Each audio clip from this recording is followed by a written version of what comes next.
Dohrnii, good Dohrnii, good Dohrnii. It's so cool to see all of you saying good Dohrnii to each other. Yes, like, come here, the Dohrnians, the Dohrnians. Good Dohrnii ass. Why are you hiding? Why are you hiding? This game is gonna be a real cheat. I'm really excited. Really excited. I don't know. It looks really cool. From what I've seen, I have not yet tried to. We have to do the thing where I have to find the when we go to the other scene, but you know, it'll be fine. Wow. Oh, the music's good as well. I haven't seen anyone talk about the music. We'll play. Yes, that's right. So if you're like, I'm gonna watch Tsukimi play the demo, so then I can decide if I'll get it when it eventually comes out. But listen. Apparently, if you play the demo, you can get like free stuff. Like you get extra stuff once the full release comes out. So even if you're like, wow, I really like this demo that Tsukimi played, you should still go and get the demo yourself and either like speed read through it or just like understand it through your own lens. It seems like I looked at their comment and it seems like they said it's an edge case, so I'm hoping that it's like really rare and you just got super unlucky. But we also know that I am very prone to finding bugs. So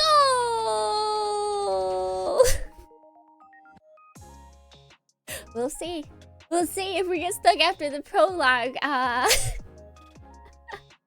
It's Soul Day. Well, I guess it's actually stories from Seoul. It's Sifasa Day. Sifasa Day. Yeah, it'll be just like this shortest stream. It'll be like, well, that's the prologue. See everyone. Nice to hang out with you. Apparently, this could be like couple hours long.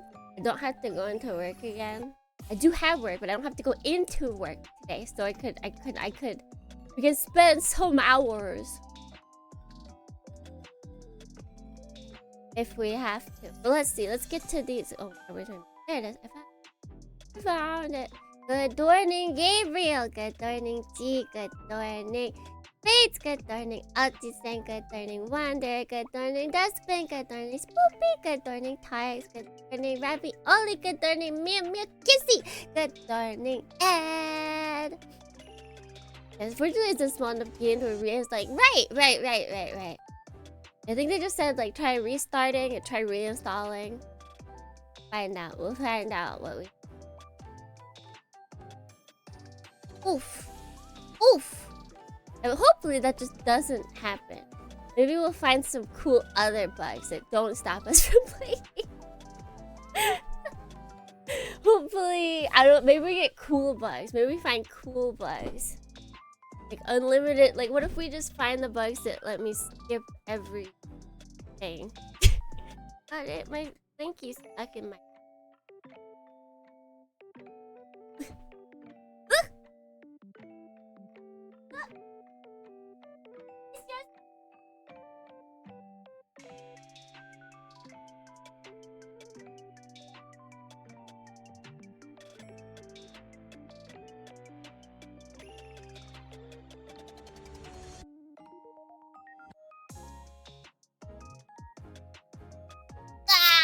Please.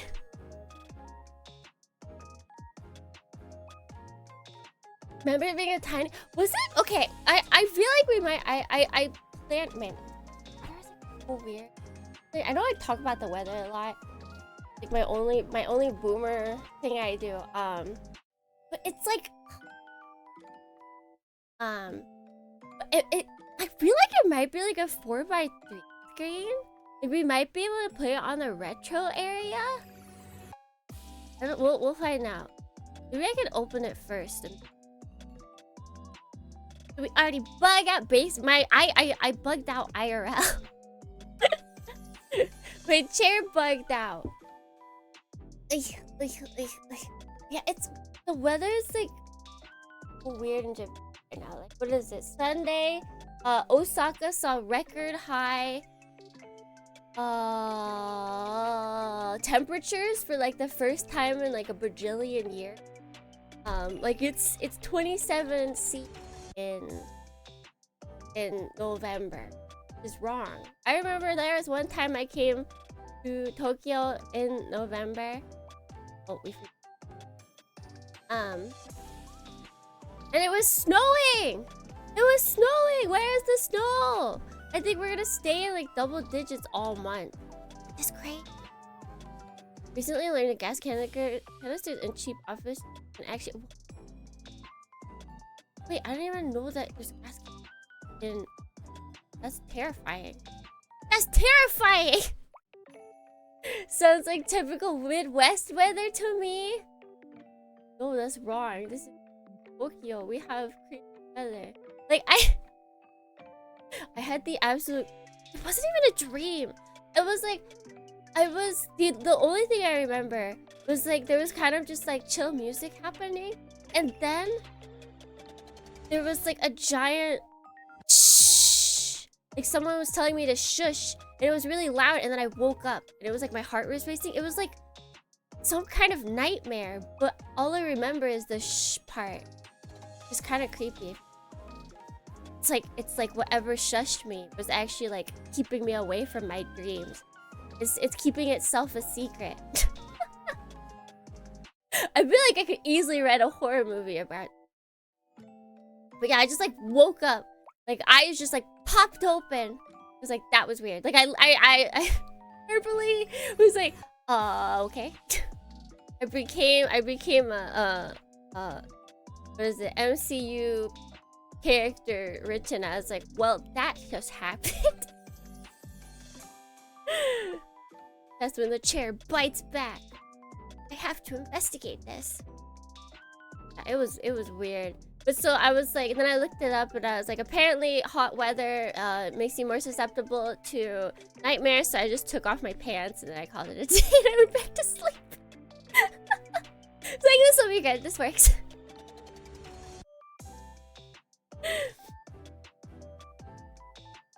It's right behind me, isn't it? No pants, no nightmares, exactly.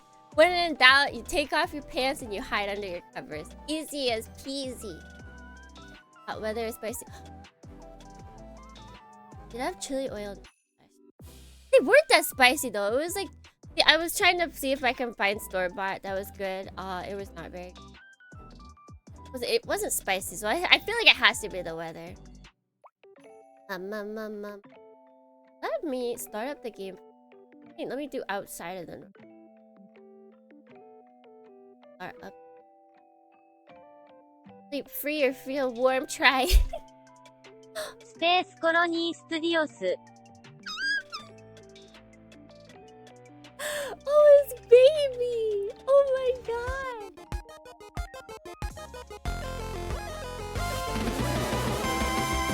Okay, sorry.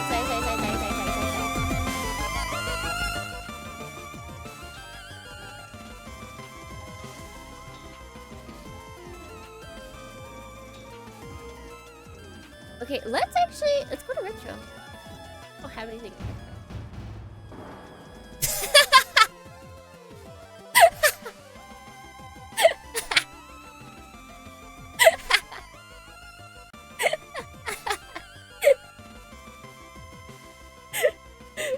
Thank you, Torbio. Thank you for that.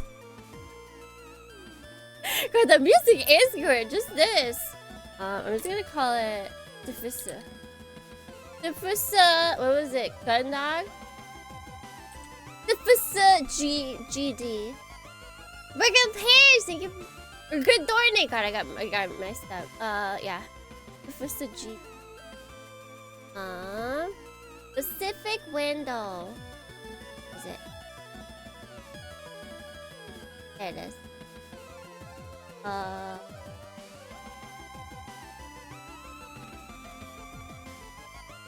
This here.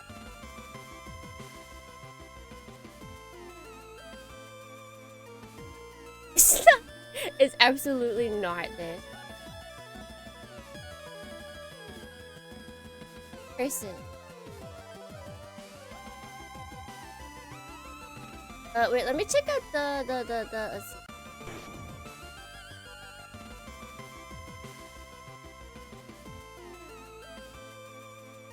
Oh. They have different modes? Interesting. Okay, no, we have to go. We can't. I don't want to destroy the thing, the experience. So let's just go to the regular. God, I'm glad I prepared this. Why did you guys do this to me? Why am I like this? Why have you done this to me? Thankfully, the scene is already here now. I just have to grab it. Tufasa!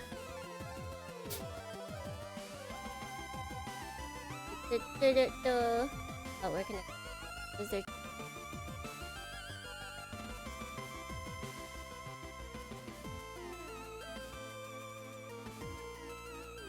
And we this. It like doesn't fit anywhere. What is this sizing? What size of screen is this?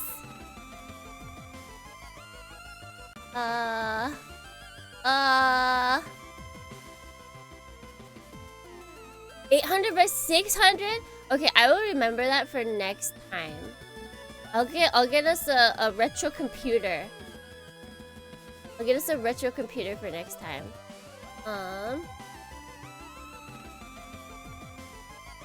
That we can get the full experience. The question is, where should I be?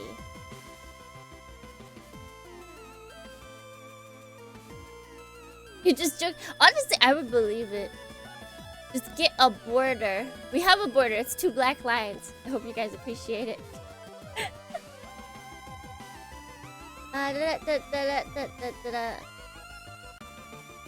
It just looks so aesthetically.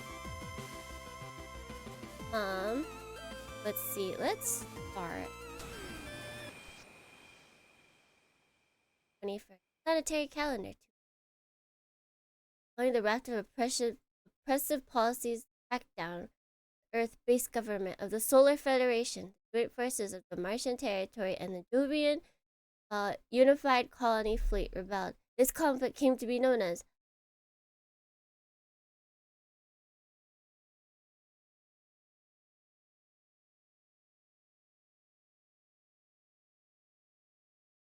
war carried on for 3 years, but eventually the combined forces and territories and Jovian Unified Colony Fleet managed to push the Federation military all the way back to planet Earth. In the final days of the conflict, a pitched battle was fought to decide. What's up, good Dohrnii? Lunar orbit. Aboard the Dohrnii carrier JFS Kalike?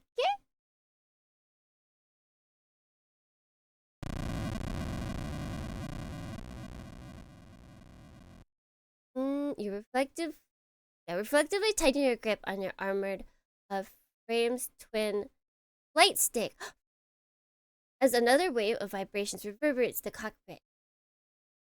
The screen is like actually really small and the font's really difficult to read. The crack of your new flight suit and your quickening breath are the only sounds that you hear above the gentle hum of the frame's subsystem. You squeeze the controls tighter. Your plastic casing peeks under the pressure. You try and stay calm, knowing that these gentle vibrations are remnants of huge shock waves that are buffering the Guys, how would you say this? Kelly K? Haley K? Callie K? Callie K.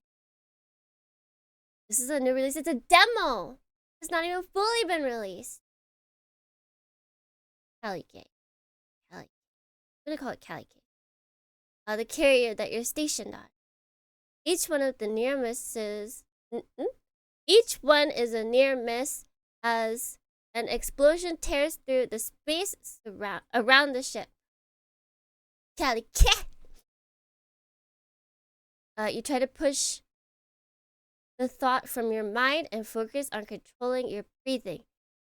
And you've already realized Means the Calico might be approaching the front line. The squadron will be launching soon, and you'll be engaged in your first real sortie. First real fight, in fact. Yeah, the screen shake is really nice. Your throat tightening. Simulations are as good as the real thing. Your trainer told all of you. But you know that pilots are supposed to have hundreds of hours of live flight and training exercise. Real armored frames before they're allowed anywhere near the front line. Of course, that didn't happen. Command had told you that the modern simulations meant cadets could graduate without the need for these exercises. You'd overheard the rumors through the Joe colony fleet, and lost a lot of pilots. Right, sorry. And still wanting to keep peace with the Martian advance against Earth, had resorted to fielding anyone who could fight. I'm wondering if it would help if I made this. Well, I guess I can't do it. I'm wondering if it would help my brain if I made it bigger. Guys, I might actually... Asian cactus, thank you! Okay, let me move you guys over. I'm gonna have to readjust. Okay, yeah, that's absolutely going to help. So let me... That's really big for you guys. I feel like this will actually now make the screen look better, because I think I was stretching it out and making it really gross.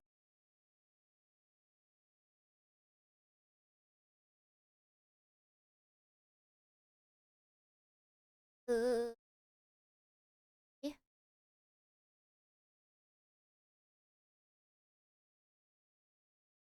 Let's just do this, and then I'll stay over here so that I make sure I don't hit. I don't get in the way. I don't want to be in the way. Yeah, we'll definitely play this again, so when we do, I'll have a perfect outline just for it. Guys, back so I can see you. Hi, chat. Hi. Hi. Yeah, the quality got way better because it's now bigger, so I don't have to... I'm not enhancing. I'm not zooming in. I'm zooming out, so you guys... It doesn't look as fuzzy for you. This works for everyone. Everyone. Okay.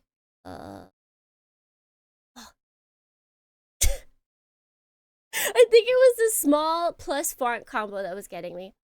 Your whole squadron is just like you. Freshly conscripted! I read constipated.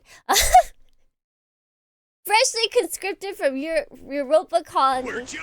You've undergone basic training there, but almost all your flight training had been taken place on the cruiser's journey from the Jovian space.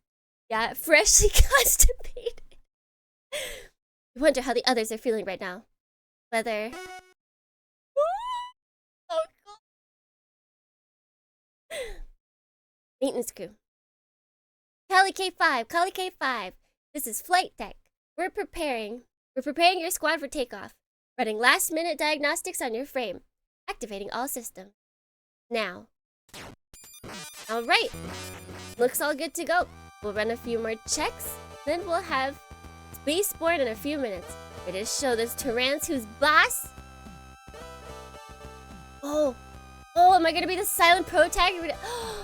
Let's be cool! Let's be cool! Laxative Duka! Oh wait, did we get a... Oh no!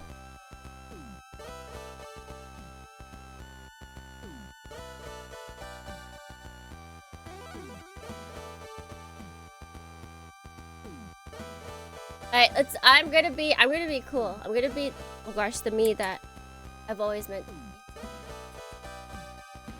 Why is it not showing up? There we go! Okay! Nobody saw that. Nobody sees anything. Let's back up. Sorry for all the...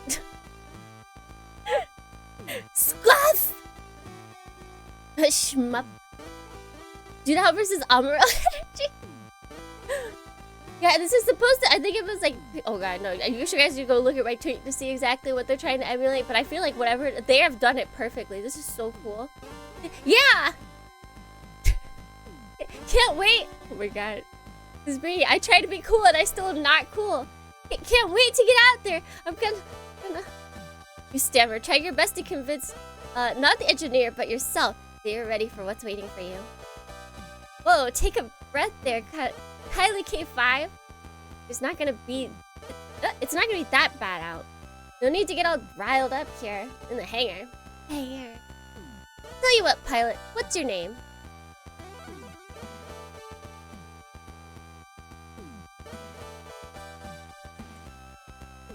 Me. I'm Tsukimi. I'm Tsukimi. I'm Tsukimi. Okay, Tsukimi, what's your surname? Dohrnii. Wait, should I say B, Dohrnii? Wait, no, because then if they call me by my last name only, then they'll call me B Dohrnii. Alright, no, we don't get a middle name in this, I guess. And me! Oh my god, I get to be a girl. I get to be a girl. Alright, Ensign Yay! Yeah, it's a good thing we didn't go with B Dohrnii. Ensign B Dohrnii. Although it does sound pretty cool. But anyways, okay, Ensign B okay, Ensign Dohrnii. First up, take a few deep breaths for me. In and out, nice and slow. You got that? Yeah, I think I'm good. I think I've got it. I think I've got it. You draw in one long measured breath and hold it. Then release. Following the engineer's instructions, you repeat this a few more times. I wonder if the engineers... After a while, you begin to feel your pulse slow, and some of the tension in your body slips away. Still feel on edge. Feel slightly more in control. If it was like I was feeling last night, you just get into the fetal position. You feel much better. Alright, there you go. Now listen up, Benson. You ain't got a thing to worry about out there. Wait, I've heard it, is that all the Terrans, best pilots, were taken care of between here and Mars. Heck, Martians are the ones who've been leading the charge today, so they're the ones taking all the flack. Fetal position is how I call myself in the office. Heck yeah, heck yeah, heck yeah. Grilled jellyfish in space, that's me, that's me. Propaganda machines selling this as our decisive strike against Earth's last line of defense. But between you and me, it ain't nothing more than a mopping up situation. Study of mine and operations had as much in the canteen last night. Besides, you hear a dull ring over the comms and sit bolt upright in your seat, slouching back and exhaling as you realize it's nothing more than the engineer striking the cockpit armor on your frame. Do we not? Are these people not cute? Is that why they're not showing it? This beauty here is a work of art. Terran frame ain't got nothing on her. She's all tuned up and ready to go. Probably spent more time with this one than I have with my own kid. You don't worry. Maintenance people are just shredded. That with the picture for today's thumbnail, I think actually is one of the engineers. Remember what they taught you in training and leave the rest to her. And you'll come out this just fine. Right, your startled reaction a moment ago, the engineer's confidence is infectious and it's starting to rub off on you. Just your position in your seat, so that you're sat up straight and the soft hum of the frame system now seems more comforting than all.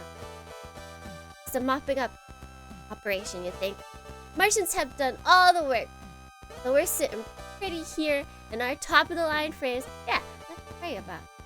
So, Ensign Dohrnii, how you feeling about things now? I feel good! I feel so good! Yeah! Yeah! I'm ready to get out here. Get out there and kick ass! Take names, maybe chew some bubblegum. You declare channeling your newly tapped well of confidence. That's the spirit, Ensign. Now hang on to that and we'll have you out those hangar doors and kick and turn in no time. Left alone with your thoughts, you turn back into the gentle hum of your frame.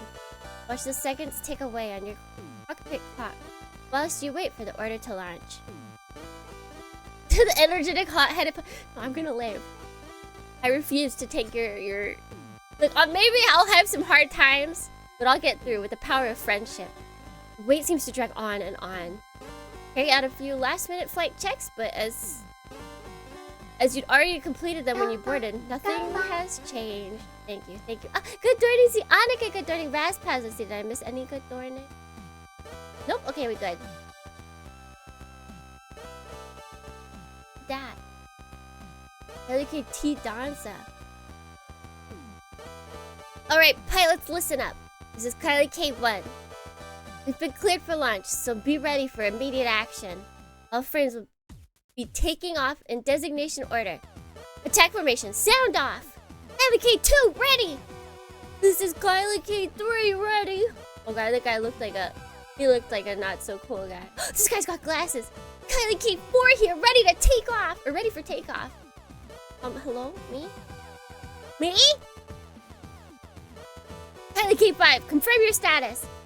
Yeah, LuKremBo5 standing by. How dare they so properly emulate me? How dare the devs? Keep it together, LuKremBo5. LuKremBo6? LuKremBo6, ready. Alright, LuKremBo squadron, move out. LuKremBo1 launching. LuKremBo2 launching. LuKremBo3 launching. LuKremBo4 moving out. Oh! Look at them go! Meow, meow, meow, meow, meow, meow. Dude, there's so much just like high level stuff. The roll call of your squadron as they depart from the ship and accelerate rapidly toward the combat zone. That's almost like a countdown to you. LuKremBo4 had declared their launch. You know your time has come. You disengage the restraints and prepare yourself. LuKremBo5, launching! Ikimasu! You shout as you slam the flight stick forward. Your maximum thrust! Oh, warning, warning!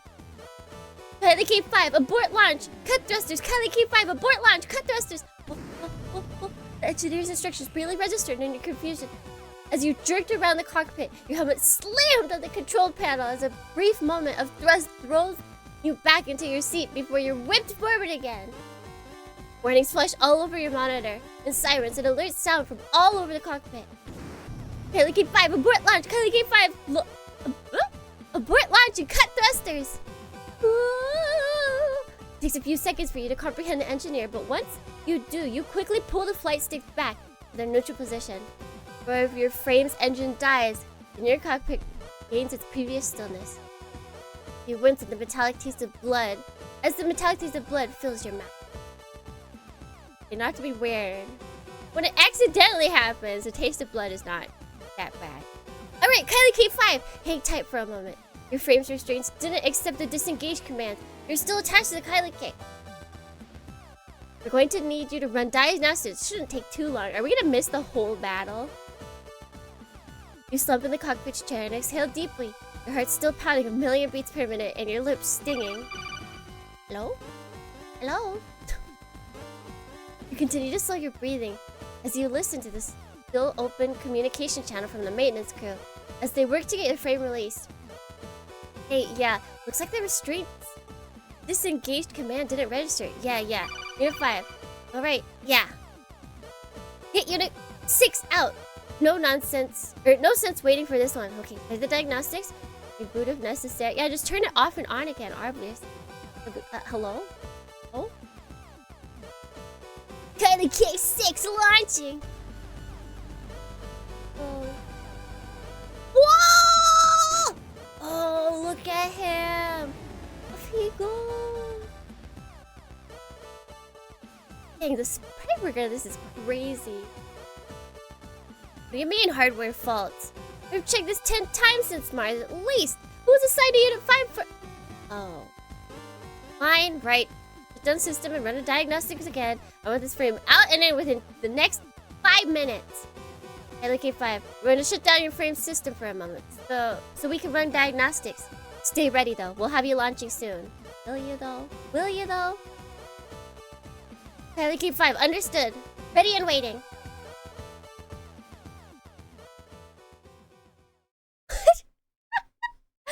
As your cockpit fades to darkness again, you release the flight stick and suddenly realization how long you've been clutching your fists around them. White-knuckled! Flex your fingers and roll your shoulders, exhaling again as you begin to hear the muffled sounds of the engineers working on your frame's restraint.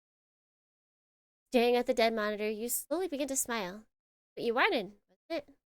You spent so long worrying about this mission that you've thrown up twice in the past 24 hours, and now it looks like it's all for nothing. You got what you wanted? Safe. As safe as you can be, strapped to the outside of a military carrier in the inactive armor frame anyway. Smile widens inadvertently at the thought. Getting shot down in inactive frame still in its restraints. You become a cautionary tale for engineers and pilots throughout the entire show. You know what? That's character's so real for this. He's just like me. Your mind turns quickly to the rest of your squadron. If they returned, you'd be the laughingstock of the entire Kylie K. Pilot who'd spent their entire first mission stuck in a dark cockpit. You dodged a bullet, but you'd never... This is Kylie K6! They've cut off the flight path! There's more! There's a whole squadron of carriers coming from E-Field! Kylie K1! They're going to cut you off from the fleet! Kylie K6 signal disappearing as you sit bolt upright. Began pressing buttons, trying to activate your cockpit's main monitor and see what's going on. Uh-oh. This is a blessing in disguise. However, with your frame system shut down remotely by the maintenance crew, you do nothing but sit in the dark stillness and listen to the... Kylie K6, respond! Kylie K6! What's going on? How many carriers are coming from E-Field? Ma'am, Kylie K6 signal has been lost. It's not responding. He's... Hold it together, Kylie K4. All units form up. Defensive formation on me. I said all units. Kylie K2, don't break formation. Ma'am, they're firing on us. There's so many of them. Oh God, ma'am, help! In an instant, your communication channel is flooded with cries of terror and panic. You hear your squad mates, your fellow pilots exclamations of fear as this unexpected enemy force bears down on them. Screams and yelps, wails and howls fill your head as you sit powerless in the dark confines of your cockpit. Hey, who's out there? Engineering, hey! Get me ready, I can help! Get me in there, coach, I can help! We're ready to launch engineering! We've lost 6 and 4. We're getting killed out there, I need to go now! You shout demands to get your frame ready for launch over the channel. You're met with no response. In the dark of your cockpit, with your controls unresponsive, you can't be sure whether the channel is closed or if no one's listening. With all attention turned, receiving the battle, damaged units from your squad. Yeah, you're just stuck with the updating Windows screen. I don't think it's even moved. Listen to me, anyone, get me out of here, or get me out there. You desperately begin attempting a manual override of your system, but find that nothing responds to you. The only spark of life that you can glean from your frame is the small diagnostics progress bar. I need to be out there. Anyone, hey! In one last desperate attempt, you begin hammering on your cockpit walls, hoping to get the attention of the engineers you could hear outside earlier. The entire time, the chaos of the combat out in space is narrated to your broken fragments of radio chatter. There's 3 more on me! I've lost my shield. I can't shake them. They're everywhere.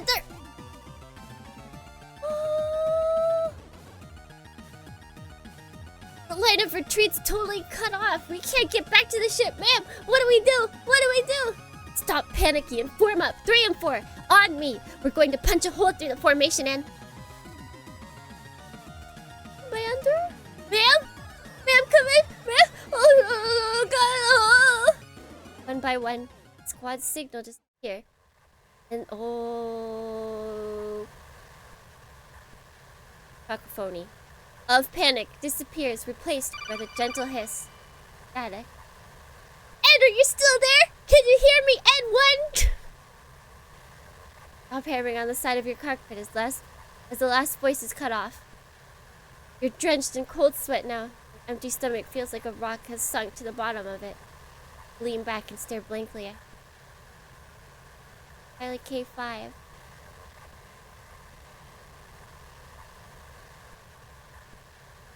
Ready for takeoff. Dang! Oh! No, not my gun dog's extended warranty! September 21st, Planetary Calendar 209. Quite last minute reinforcements for the Solar Federation from their headquarters on Earth. The battle above Lunar. The victory for the joint Martian and to be the final battle. Solar War. Having lost their last stronghold on Lunar, Solar Federation would agree to a ceasefire and sign an armistice to end hostilities. An uneasy peace fills the soul. Can't believe you.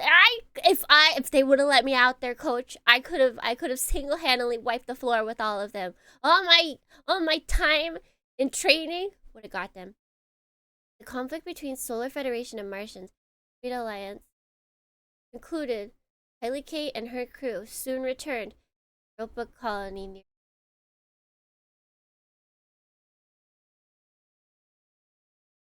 We won, but at what cost? Oh, Planetary Calendar 214. Wait, we skipped forward a bunch of years. The reduced need for pilots away from the delicate space between Earth and Mars saw Ensign Dohrnii reassigned to security detail aboard various Jovian ships. She is eventually promoted to lieutenant! Woo! 4 years have passed since the battle above Luna. Jovian colony fleet, seeing fresh aggression from Earth, has increased patrol near its colonies after picking up unusual signals coming further out in the solar system. Here my Tsukitax. Hope it goes to the Zaku one Tsukimi custom one date of pray. I don't know about that. There's Zaku one here. I don't even know what a Zaku one. What the heck is a Zaku?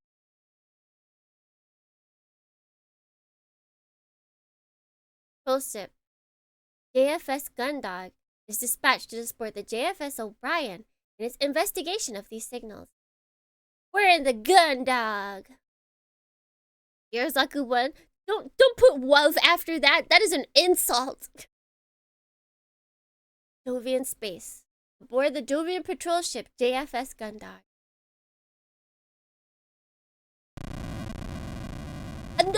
We just are always in rumbly situations. As the rumble of the Gundog's engines roaring to life reverberates through the ship, clench your fist. It's been 4 years, and to this day, the sensation of tremors, whether they're ship engines, docking clamps, or weapons drills, still has your stomach in a bad trait for a ship security officer.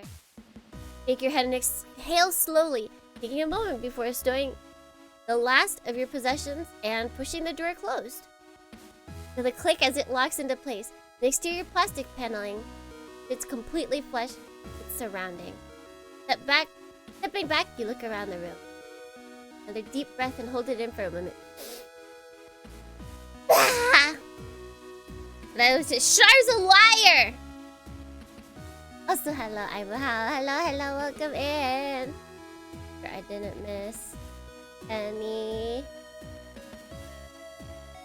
I think, okay, good. Char's the truth, Char's a liar. At least in this situation. Although this was far from their first posting as a security officer, you always felt the same sense of trepidation and anxiety. As similar as all the ships were, they all came with their own unique crew and personalities, and with those came unique problems. Breathing out, you take a look around the room, taking stock of your surroundings. Select the look button to examine your surroundings by selecting items of interest. Select it again when you're done. The look. Ha! This terminal lets me access the ship's computer. It's got a clock, a word processor, and even a calendar! Yes. I can also access records and my orders from here. But for anything else, I need to access the core. Which is limited to those in operations command. Oh, Sus. Sus. Sus. That's all I can. Yeah, I guess it lights up. Alright. Oh! Standard crew bunk. Once you've slept in one, you've slept in them all. Although, this is one of the nicer looking ones I've been assigned to. We have a we have a nice... Honestly, actually, if you think about it, this kind of looks like my room. I absolutely love this design. I feel like it's like technically supposed to be, you know, like, oh, we're just making space as we can. But I love this design of like the bed built into the wall. And you got a little bookcase here. Fantastic. Alright, wall panel can be removed by jimming it with a thin object. And crew members often stash contraband there. I feel like we need to remember that. Looks like this one's not been touched though. Okay, alright. Okay. Standard door with an electronic lock and magnetic bolting system. No way in and out unless you plan on getting creative with the maintenance tunnel. Oh! It looks like I've been instructed to report to the bridge and meet the captain. I haven't met anyone yet since my transport to spaceport ran late. And I just about made it on board before launch. Switch for the rest of the room is here. Should I use light switch?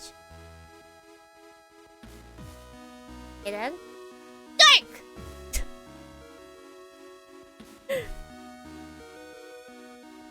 This way to the next assignment. Why can I click on things? No, I'm just saving on power, okay? Only been just a bit aboard in the middle of the basic movie. Standard time. JST? Real? It looks like I can only... Okay.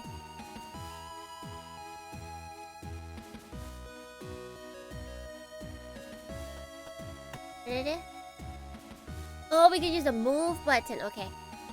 Click the move button to move to different locations from the list of operations. If you change your mind, select the button and let me move. Recorders! You step out into an empty corridor and the door to your quarters gently hiss.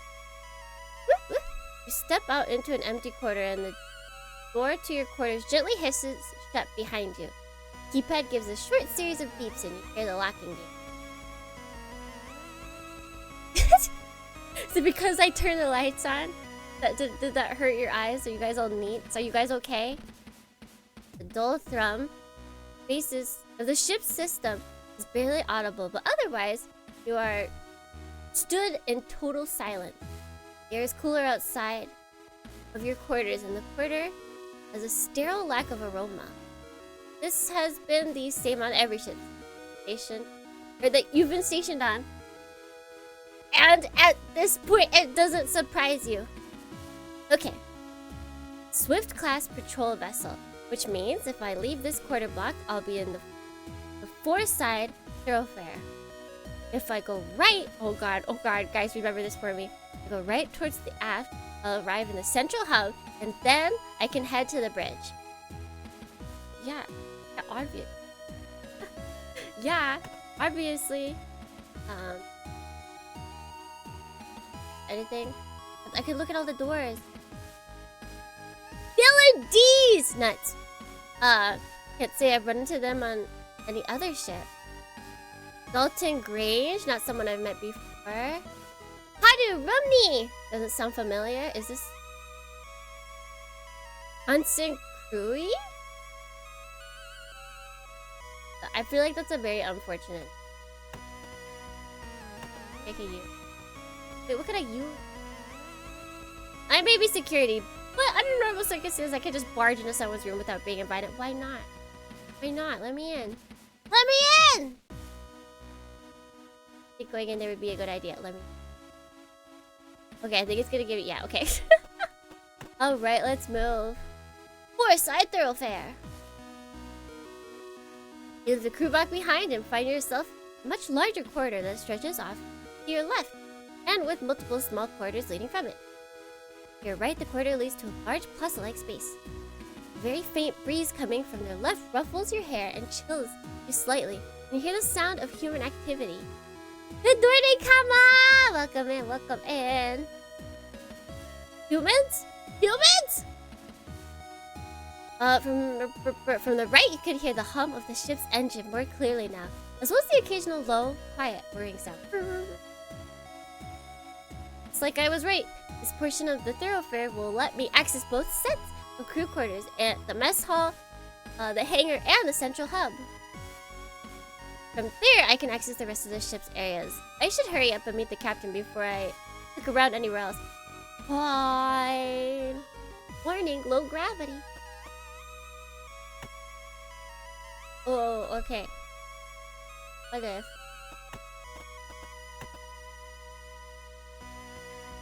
Ship's hangar. Since I'm on security detail, the only time I should be spending there is when I'm carrying out my daily checks.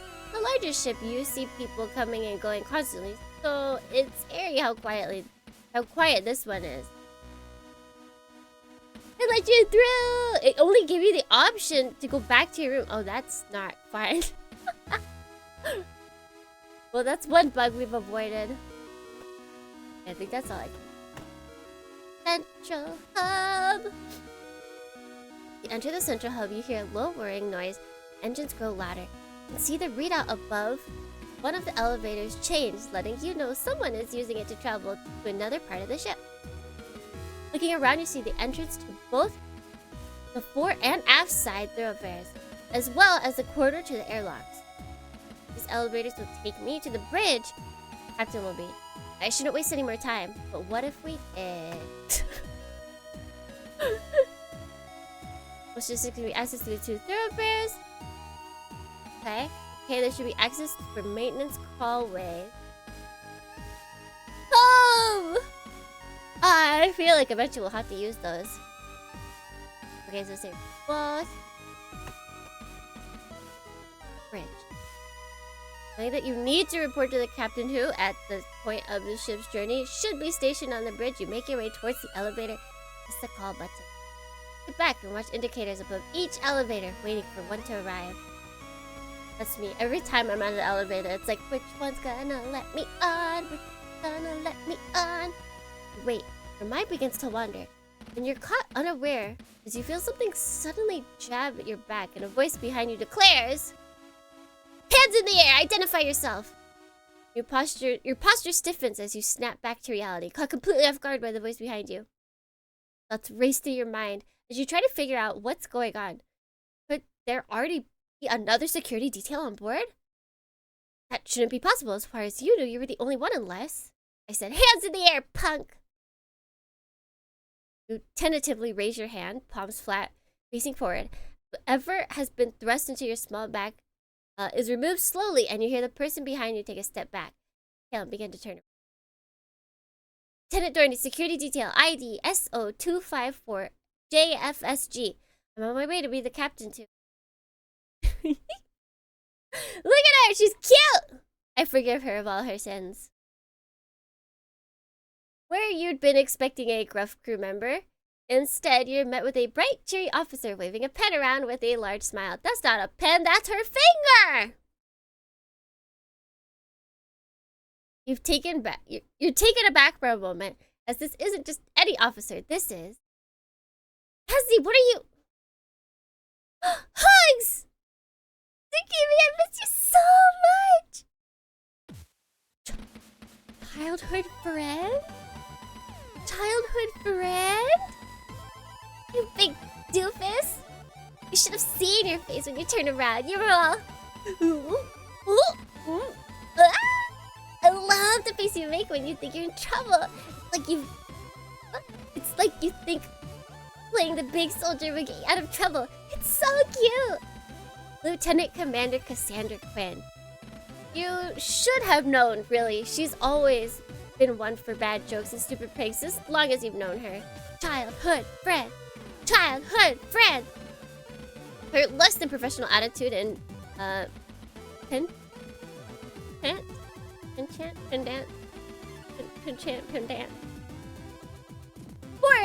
irresponsibility is the reason why, despite her talent, she's not commanding the ship on our own. So, on a scale of 1 to 10, how good did I get you? You totally thought you were busted, right? But if you're being honest, her playful nature is what attracts you to her in the first place. Harley Quinn's lost sister. she's the one that the parents were like all nice to. Wait! Dating? Oh my god, the Riz is on!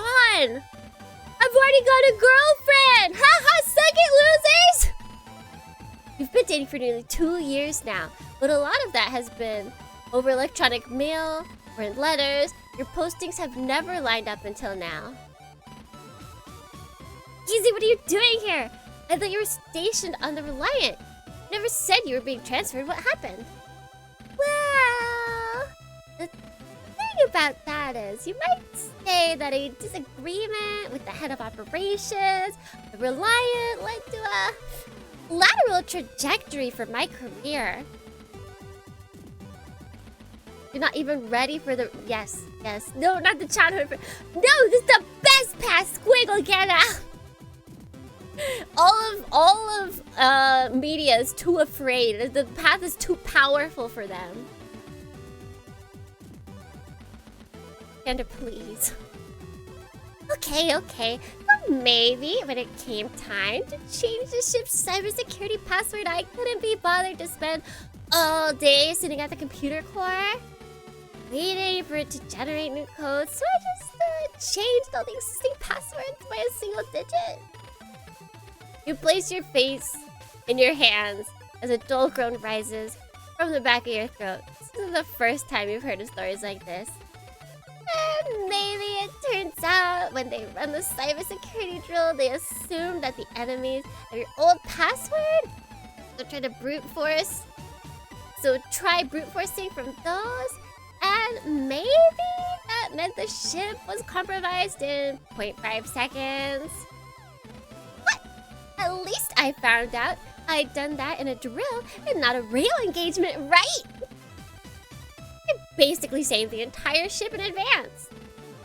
Guys, you're still even stationed on a ship. Oh, you're not stuck back in the records room in Europa Colony right now. Well, I probably shouldn't tell you this, but I can't trust you, then who can I trust?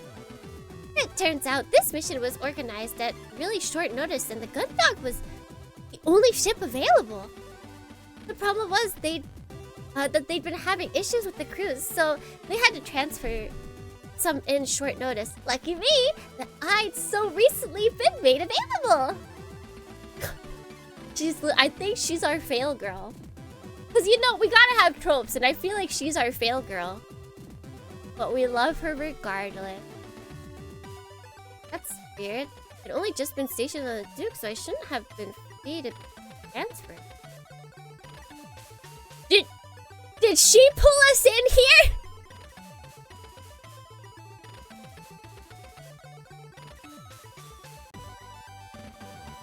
Okay, you figured it out. I may have used one of my contacts in the academy who worked in resources to transfer you over here.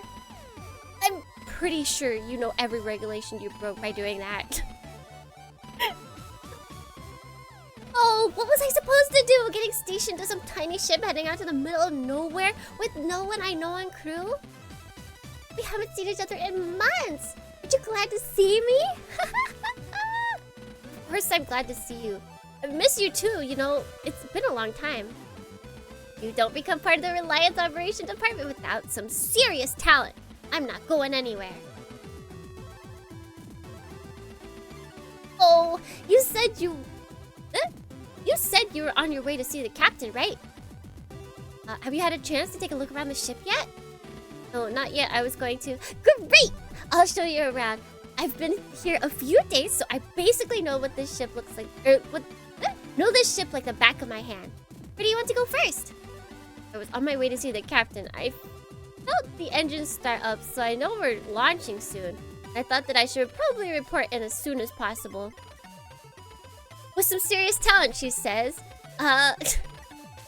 All his blackmail material. Yeah, I feel like if she was allowed in charge of cybersecurity at one point, I feel like she can hack a system quite well. Ah, don't worry about that. I've already logged you on board, so it's just a formality now. Besides, Captain Bartomeu isn't exactly a stickler for procedure. We can check out anywhere you want before you head up there. Oh, alright, in that case. Great! This is going to be the best tour you've ever been on. By the time it's over, you'll have seen every inch of the ship and met everyone on board. It's been so long since we last seen each other too. We definitely need to take time to stop by my quarters to get acquainted. Thus, you can now access everywhere on the gun dog. Select the talk button to view a list of who is able to talk. Change your mind, select talk button again. Around the central clubhouse, Cassandra already begins to make her way. First destination, waving you to follow.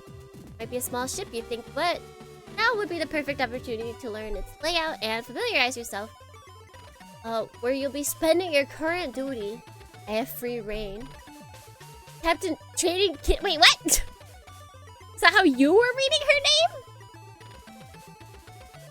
Plus, you admit it wouldn't hurt to meet all the crew. Better to get to know them sooner than later. I'm just gonna read it like that. Oh my gosh!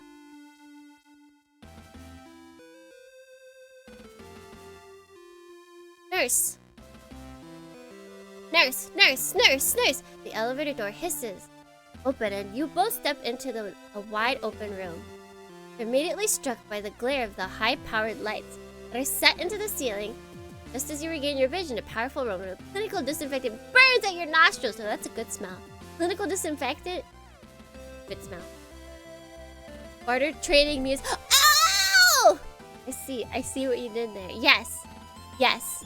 Captain Trading Kitties. Looking around, you see the standard features of a sick bay. A set of beds extruding from the wall. On one side, a large gallery windows set into the wall. On the other side, indicating the presence of a surgery wing. Walls are lined with cupboards and cabinets containing medical supplies and various devices sit on the counter. In the middle, this keeps changing, and I keep looking up at it. In the middle of the room is a large deck set to face the entrance. On the side closet are 2 chairs, and on the other sit a figure they almost mistake for a piece of medical equipment until they look up. Not a cute nurse! Not a cute nurse! Oh my god, wait, it does look like Lala.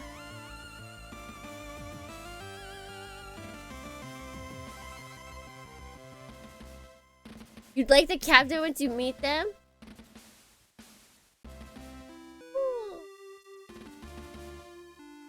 Miss Quinn. Excellent timing. I've just finished my analysis of your... Hey, Doc! Don't worry about that right now. I'm giving a tour to our new security officer. Very good, Miss Quinn. Hello, Lieutenant Dohrnii. I'm the ship's doctor. Cypher Rosarium. Isn't there like an anime like that? Yeah, I don't know why it's been doing that recently. I reviewed your file already, so please feel free to stop by with any complaints. But since you're here, Miss Quinn, I'd really like to talk about your gastro. Honestly, Doctor, it's fine. We can talk about it. Intestinal. Doctor, later! Distress. Okay, Doctor, a moment, please. Hey, if you could just give me a few with the doctor. Yeah, no problem. And it grabs the doctor by his sleeve and drags him over to the surgery room, yanking him through behind her. Once the door closes, you can't hear them, but you can still see the 2 through the gallery window. And to turn your attention, they examine nearby poster. Why are we freaking out? I saw this happen to someone else as well on their stream. Yeah. Oh, okay, I couldn't look at stuff. Good morning, strong grandpa! Yes, thank you, Doctor. I understand. So that includes any synthetic meat or carbohydrate. Understood! But as I've explained, I've got a full supply of nutrient shake powder that should serve as a balanced replacement for the meals from your food vendor. And it should alleviate— Doctor!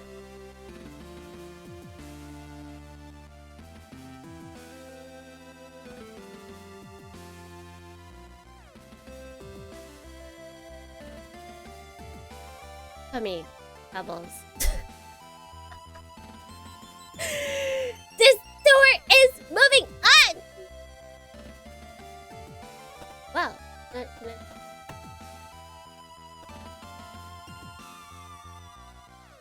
Lieutenant, are you feeling unwell? No, I'm feeling fine. Have you come to pick up any medication? No, I'm totally alright, thanks. Do you come as a precautionary checkup? Nope, nothing like that.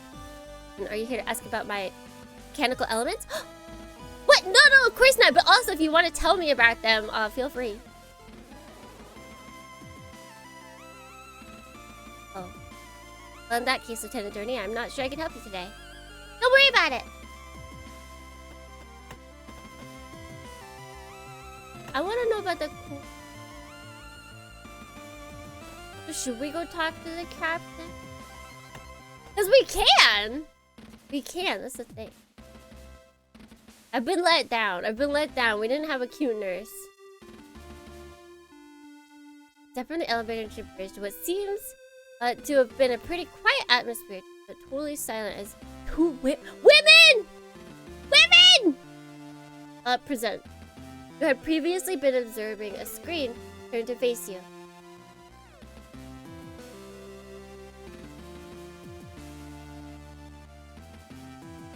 You still say that, Spades? Let's go women, hell yeah, I love women. Yeah, women! Let's go women! You identify the captain almost immediately by her uniform. Although you're given pause to wonder if this does as she listlessly straightens up and heads over to you with an air of disinterest. Glasses!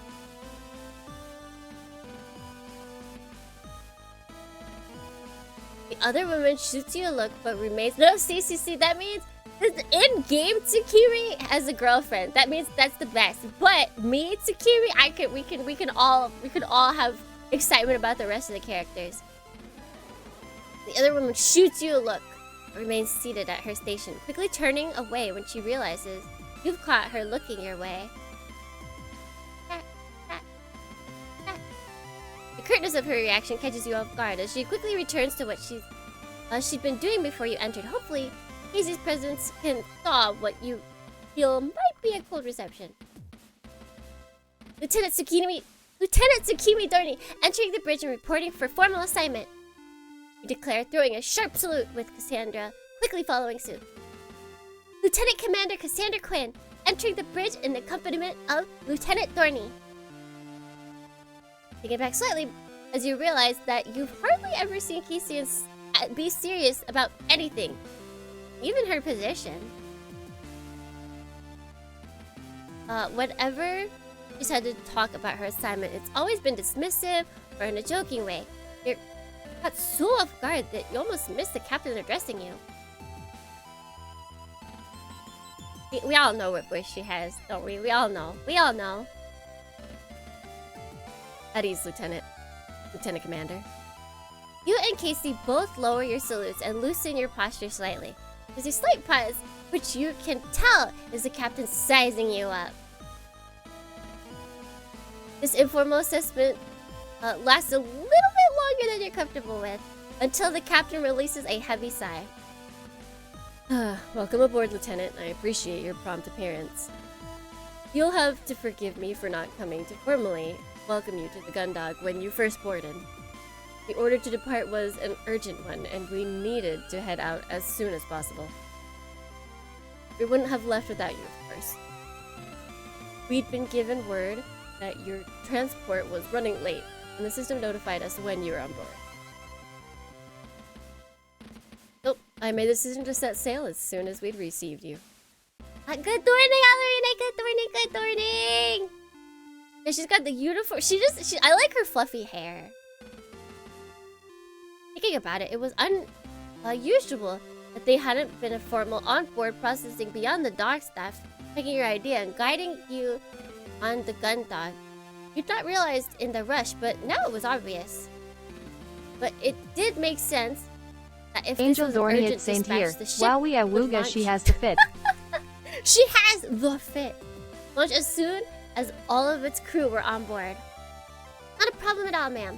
I apologize for the tardiness. Pause before the captain responds. You can't help but feel a little bit uncomfortable, unsure whether the captain is slowly deliberating something or engaging in conversation with with as little energy as possible. Think nothing of it. These things happen. Anyway, Lieutenant, I'd like to take the opportunity to formally welcome you to JFS Gundam. My name is Captain Myers Bartomeu. I run as tight a ship as you'd expect, and I anticipate that you'll carry out your duty same standard. Yes, ma'am! From experience, most onboarding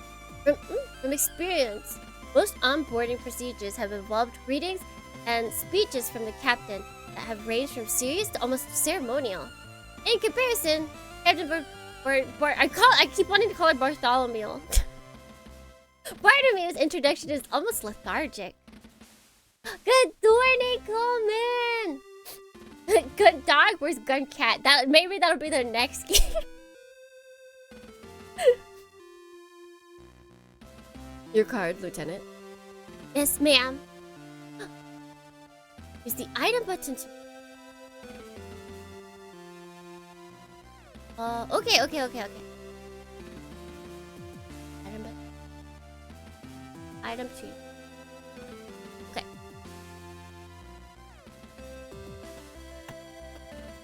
Wow! My very own security card! Projectile kitten! It is an explosive kitten. That's what it'll be. He inspects it for a moment before taking it the control panel near the captain's chair. You remain in position, not quite at ease, but not quite at attention. You watch as she enters some commands into the console before inserting your card into a slot. There's a sound of whirring followed by a series of beeps before the card is ejected and the captain takes it back. Selecting the functions button. Oh wait. Oh, functions. Oh, here.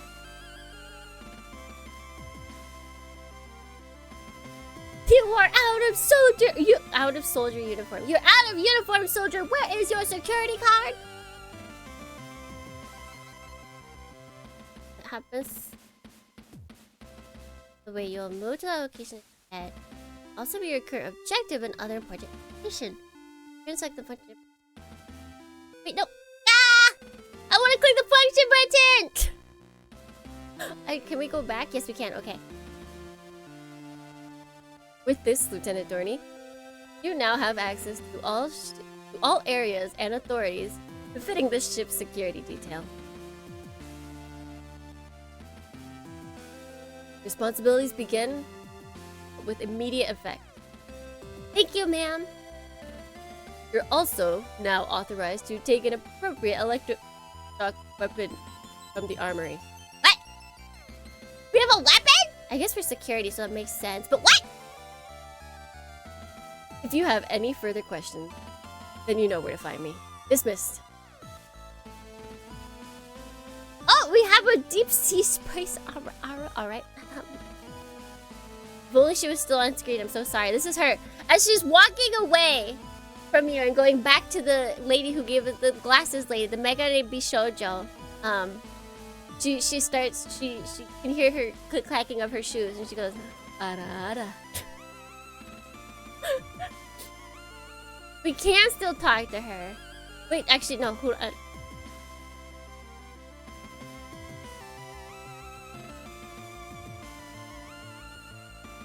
Excuse me, Lieutenant. Currently on duty. I would appreciate it if you did not disturb me.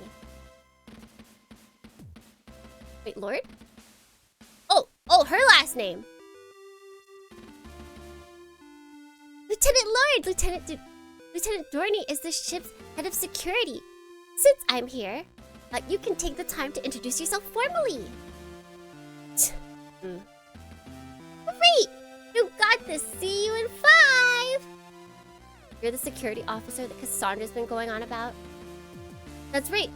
Lieutenant Tsukimi Dohrnii, pleased to meet you. Well, I'm Vanessa Lord. I serve on the bridge as part of the operations. Peter told me a lot about you. Not right, what kind of... I'm disappointed you're nowhere near as attractive as she made you out to be. Oh! Oh!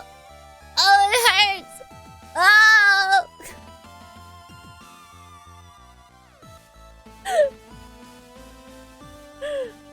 I have Riz. She's just a tsundere. She's 100% a tsundere. She likes me. Oh, is that right? I thought it was too good to be true.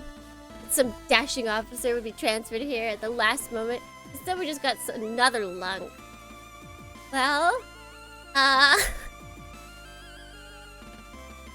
was it you even got transferred here on such short notice? I was looking over your records earlier, and you were mid-assignment on the Duke. They transfer you instead of... Whoa, hey, look at the time! I think your break's over. Lieutenant Commander Quinn! I think Vanessa needs to get back to her station. Of course! I hope this is the start of a productive working relationship between you two. Vanessa, I'll catch up with you later, okay?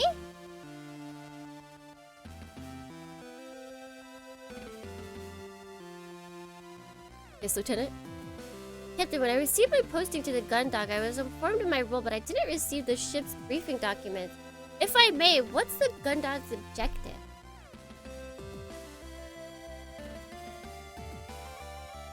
We've been alerted by another Swift-class patrol vessel, the O'Brien, about signals coming from the edge of our territory. The O'Brien is currently on a solo patrol in outer Jovian space and sent to provide backup or support as necessary. Of course, if something were to attack two Swifts, it's not as if they could put much of a fight. Really, it's more of a case that we're out there so that if anything does happen, at least one vessel will be able to get away and warn the colony fleet. I see. At this point, you're gonna say, "Have a birthday." She's gonna be like, your face looks like she's what? Would be a good insult. I feel like calling someone like a block of cheese, not a very nice thing. Would be the one to say she asked for no pig. That's right. Cassandra's my extroverted girlfriend. Oh, did I just say that out loud? Yes, ma'am.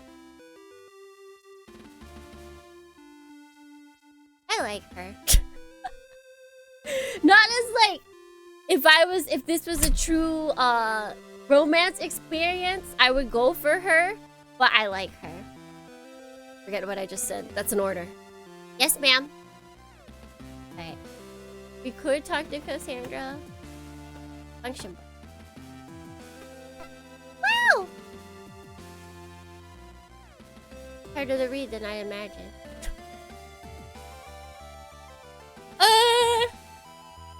I guess it shows up there. I can't read it when it's small. I guess it's also partially not lit up. Central Hub, Armory. Okay. Oh, no.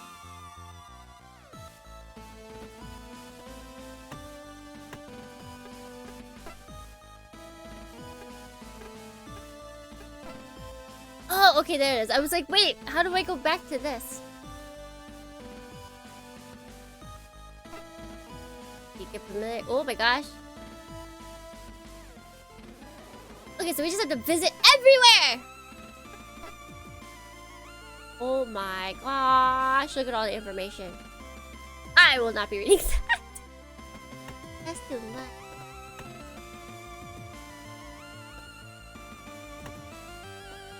Wait, really? I wanna, how do I go? Two of you leave the central hub behind you and travel down the aft side thoroughfare. The hum of the engine continues to grow louder. You effectively filter the noise out from the rest of the ship. But as you get closer to the rear of the ship, its volume increases considerably. Are the engines supposed to be that loud? Gooseberry jellyfish look like? I feel like I have. But I cannot recall what they look like. Are the what? I said, are the engines supposed to be that loud? No, what? What? I said, are the engines supposed to... I heard what you said the first time. I'm just messing with you.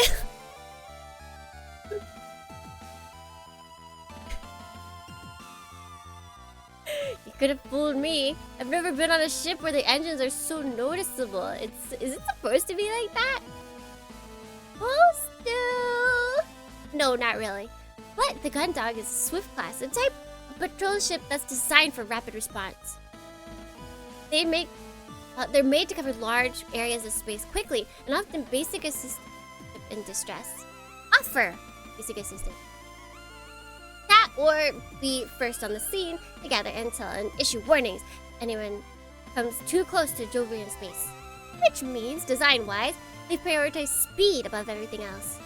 I guess the best way to sum it all up is that the Gundog is basically a huge set of engines with a tiny ship strapped to them. Well, that's reassuring. It's fine. It just means there's no space for systems like motion dampening or soundproofing. You'll miss it when you leave. I don't like that this light is flickering.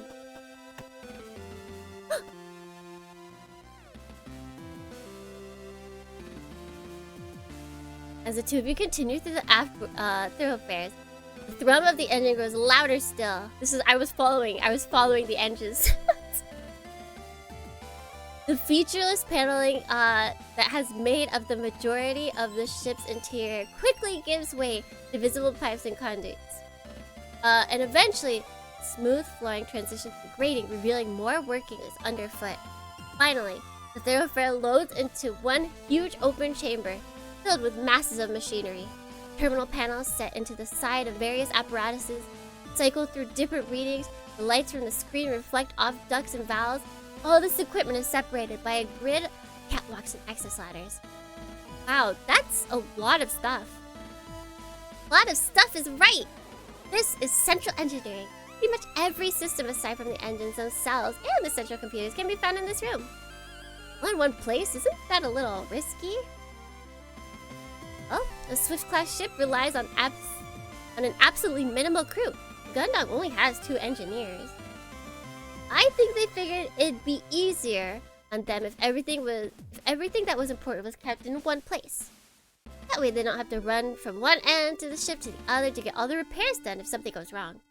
Huh. I really know a lot about the ship's engineering.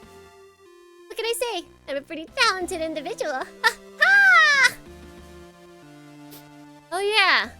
Whilst we're here, can you share some of the knowledge? What's that over there? That's Athletic Conversion Unit. And what's that? Oh, that's Omnifaceted Range Shaft. And what about that? That's the Turbo Carburetor? 3 days of school day. I'm head of operations, not chief engineer, okay? I don't need to know what... Hey! No one better be screwing around up there. You both jump with a stern voice barks about below you. Looking down, you see through the grating that there's another catwalk situated below the one you stood on. The crew member moving at speed towards the ladder with joints that joins the 2 walkways. I swear if I find out so much as a single terminal readout out of place, I'm stuffing the 2 of you in an organic processing system. I have to retrieve one more pen from the compressors. Crewmate continues to grumble as they ascend. Hey! Muscles! Woo! Quinn, you better not be here to tell me that your favorite pen has somehow fallen into the system block again. No, Chief, got it right here. Damn straight you do. Now make sure you hang on to that one, or you're gonna need someone to pull you out of the system block instead. Who's this? A wayward security officer? You got a name there? You quickly throw a sharp salute to the woman in front of you without even checking her rank first. Not only does she loom over you physically, oh, she's tall. She's tall. She reminds me of I cannot think of her name from Sakura Wars. Sakura Taisen, who's voiced by Luffy's voice actor. Like, I feel like they are one and the same person. Can I get some uppy? Ma'am, can I get some uppy? But you quickly pick up on a force of personality that feels like it adds an extra 6 inches to her considerable stature.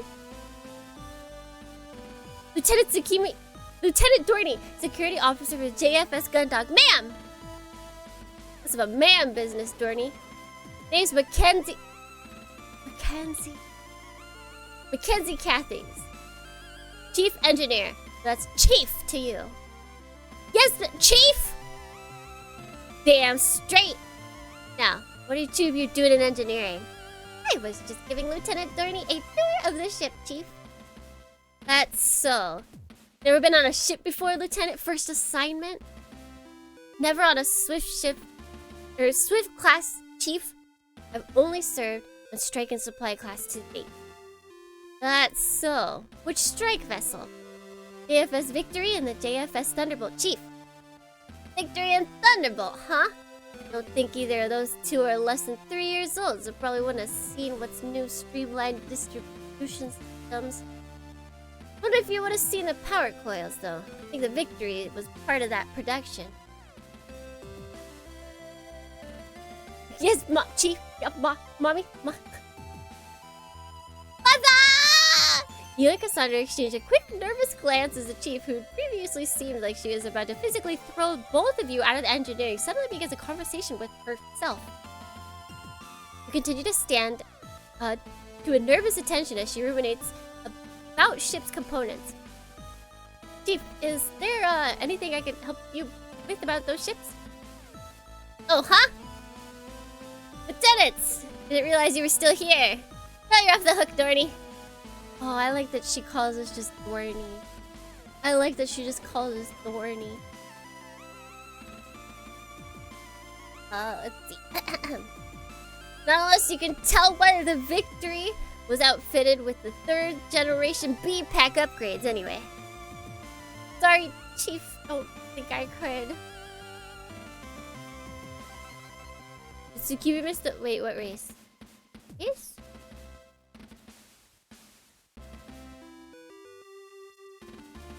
Like Dohrniians? You guys?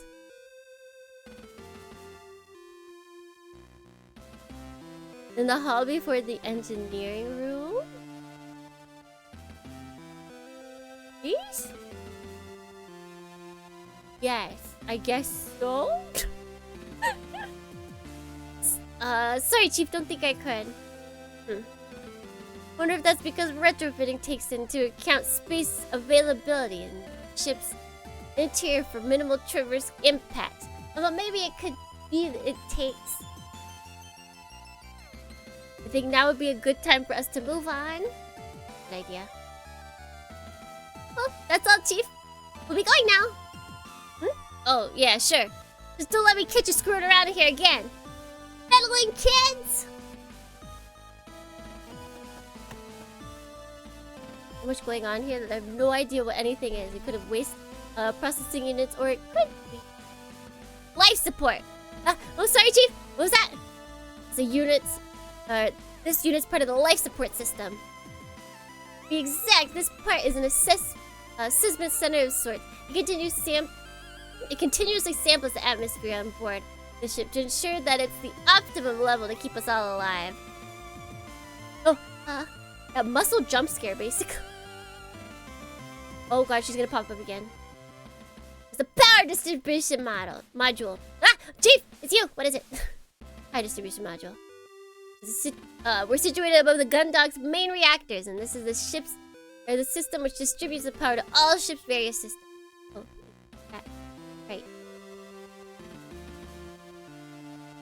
gonna do it again. This is a demo! The door leads to the central computer room. It contains the ship's mainframe and all the ship's terminals are connected to. It also runs the majority of the ship's hardware. Now, there's a primary access terminal located in there, too, that gives access to no other terminal in the ship offers. But for security only... the captain has... Wait, but for security... I feel like this comma's missing and there's a lot. But for security, only the captain has use of it.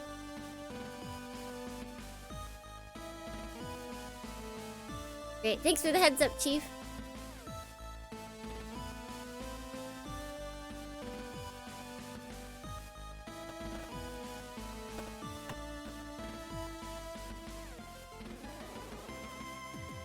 What time is it? 8 now.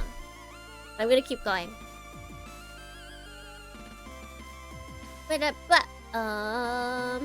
Oh god, wrong. I keep trying to back out of things just by pressing the other click, the right click. Yeah, I heard this was a fairly lengthy demo. Guess I could...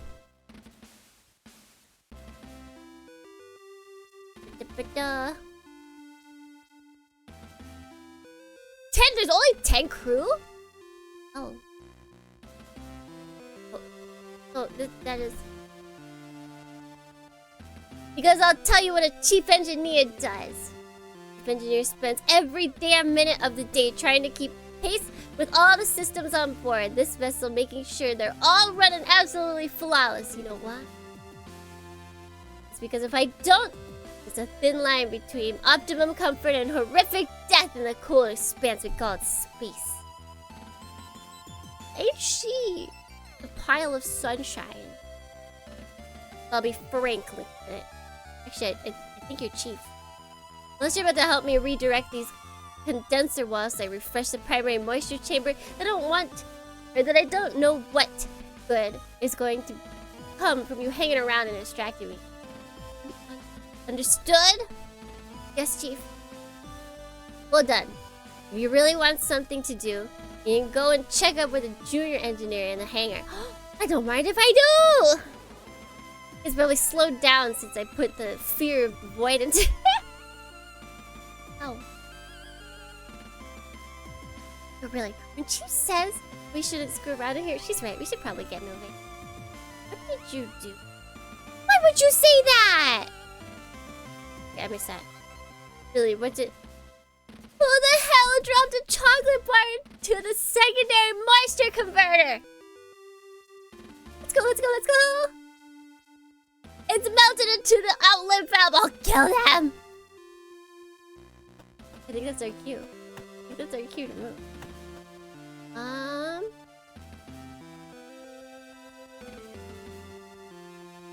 feel like there's not gonna be anything. I also want to check. Wait.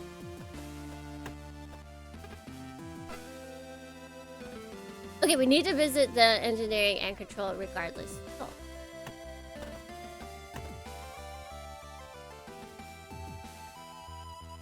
The card key through the card reader, set onto the terminal by the door leading to the central computer. The door doesn't open. Then you hear a harsh tone. Yeah, it's not gonna let. Access denied. Insufficient authority. Even with security clearance, you won't be able to get into the main computer room. Because the staff is so small, the ship's computer handles a lot of tasks that would normally be done by the crew. Wait, is it gonna take over? Is it gonna take over? There's a lot of really sensitive functions. Only the captain and operations teams are allowed access. Ooh. I don't think any of the ships I've been on have had a computer system like this. The bigger ships usually have their own computing distributed among multiple systems across the ship. But because they've also got larger crews, there's more that the people on board are responsible for. I think that because a Swift class is so small, there's such a limited crew, they need to assign more functionality to the computer. Because of it, it's a lot more vital that no one screws around with it. You said the operations have access? Can we take a look using your authority? Well, since the whole reason we're here is that I didn't exactly take my responsibilities with the Reliant computer system seriously. The captain told me not to mess around with it. But it's not that interesting anyway. Watch from around the corner as the chief captain continues to mutter to herself. Pieces back and forth. Eventually, she heads down the ladder that she climbed to confront you. Now out of sight, and darts towards the engine room, gesturing towards you. They did! They just released merch recently! I forget what the name of the company is. But they seem pretty cool. They do have merch. Taking over your shoulder in case the chief has reappeared, you make your way to her just in time for the doorway of the engine room to open and Cassandra to disappear inside before you can raise any objection. Oh, it's got to be better than staying here with the chief. Ooh! The room you find yourself in is similar size to the area you just left, but Wallace, that was crammed full of huge range of machinery. This room almost entirely filled with a colossal cylindrical device. Most of the entrance is now a tangible sensation as the vibration it hits shakes your whole body. So, this is the main engine. Well, one of them anyways. Like Chief said, the ship's outfitted with 2 of these. See what you mean now. It said the gun dog's a huge set of engines with a ship strapped to them. This thing's massive. I know. I look at it and I feel like you could probably fit the rest of the ship in this room if the engines weren't there. That's because it's impossible to get the Higgs field distortion drive any smaller. Ah, Chief! Chief, jump scare. Oh, Chief! I know you said earlier that... So these engines are actually combination nuclear pulse engines built around the Higgs field distortion drive. And the HFDD... If the HFDD wasn't here, then this engine could be about 10 times smaller than it is. Although I hear they've managed to improve the efficiency of the new NPEs. So it's possible that the space saving could be more like 11 times smaller. Right, the aesthetic of this whole thing is absolutely fantastic. Can either you tell me how HFDD works? HFDD? Just teleport through such keeping neurodivergent. Just like me, for real, for real. Higgs field distortion drive. What are they teaching you at these academies? It's a drive that allows ships to move far beyond speeds allowed by conventional engines, although it's nowhere near as faster than light. It's what let us get around the solar system without needing to worry whether we'll live long enough to just see the end of the journey. Anyways, everyone knows about the existence of the Higgs field. It's what allows interaction with Higgs boson. It gives particles their mass. Oh, right. So what the drive does is warp the field relative to the ship and those on board. By doing this, it displaces the mass to a different area of space within the same relative. The chief continues on with her explanation. You glance at Cassandra and see a thinly veiled look of terror on her face. Can't blame her, as you feel much the same when caught in this impromptu lecture. Then, because the particles retain their relationship with each other, the general perception is that things are the same as normal. However, from an exterior perspective, the lecture drags on, and you quickly lose track of the chief's explanation. Although you recognize the words she's saying, you can no longer make sense of the context, and they come to seem like meaningless string of sounds. Does that make sense? Yeah, so the field is the, it's got the mass, which is push. I completely understand. Doesn't understand it. No. I put it.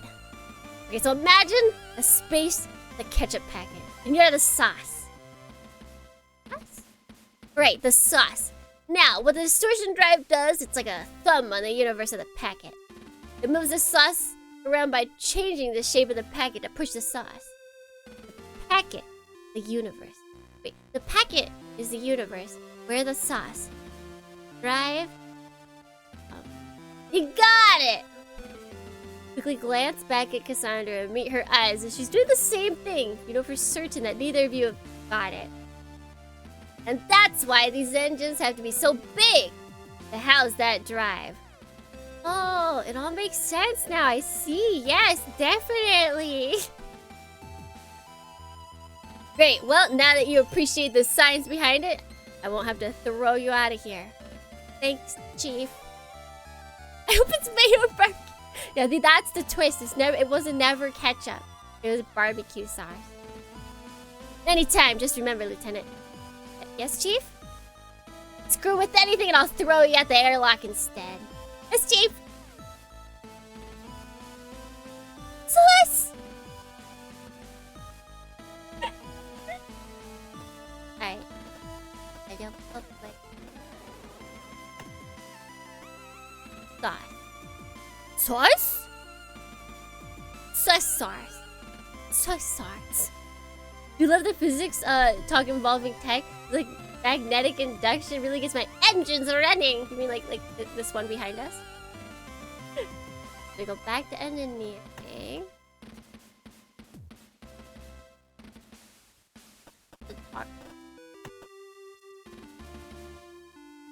Upside to these vibrations coming from the engine. Yeah? Check this out. The watches Cassandra crouches down, takes out a pen from her pocket and lays it on the floor. As soon as she removes her hand, it begins to slowly edge away from her, moving by the vibrations carried out the ship. Ta-da! That's great! I know, right? Back on the Reliant, we used to go to the engine room and race stationary on the gangways near the engines. I had a red pen that moved 3 times faster than anything. 3 times! Gundam reference! Reference of Gundams! Char mentioned! 3 times faster, huh? Wait, is this secret? Better PC. She's our girlfriend. She's already our girlfriend. You know it. Can't believe I lost it though. Oh hey, what have you got in your pocket? My key card and a pack of gum. Why? The race is on. First from this panel to that panel. The loser buys us something from the vending machine. Oh.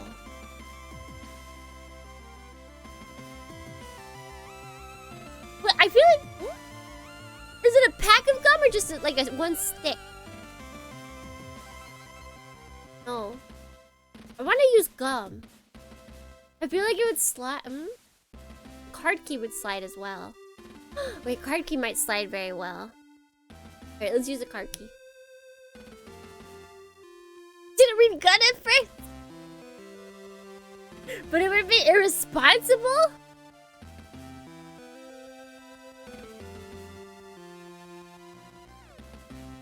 Oops. Okay, let's go with the card key. You place your card key on the floor next to the pen and stand up. A tense 30 seconds follows as the 2 objects slowly jitter their way along the floor, almost neck and neck the entire way. Come on, Beetle! You've got this! You can do it, card key or key card. The sporting event in this of the century looks like it'll end in a draw, but at the last moment, because no! Cassandra's pen pivots on its axis, allowing your card key to take. Oh wait! Take the lead and pass over the seam between the floor paneling and the other. I win! Oh man, Pen, you let me down. Vending machine treat is on you then. Wait, that's 2 out of 3.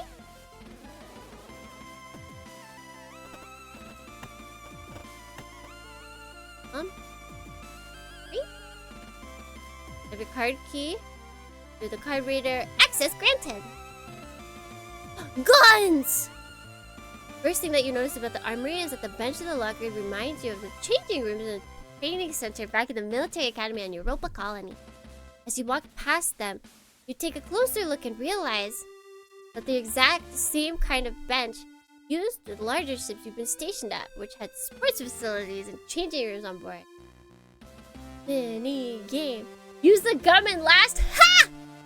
Card key. Irresponsibility all the way. Instead of sports clothing and equipment, these lockers are filled with a selection of combat gear, from body armor or electroshock weapons to a variety of small and light weapons. You know, it's the first time I've ever actually been inside the ship's armory. It's not really surprising.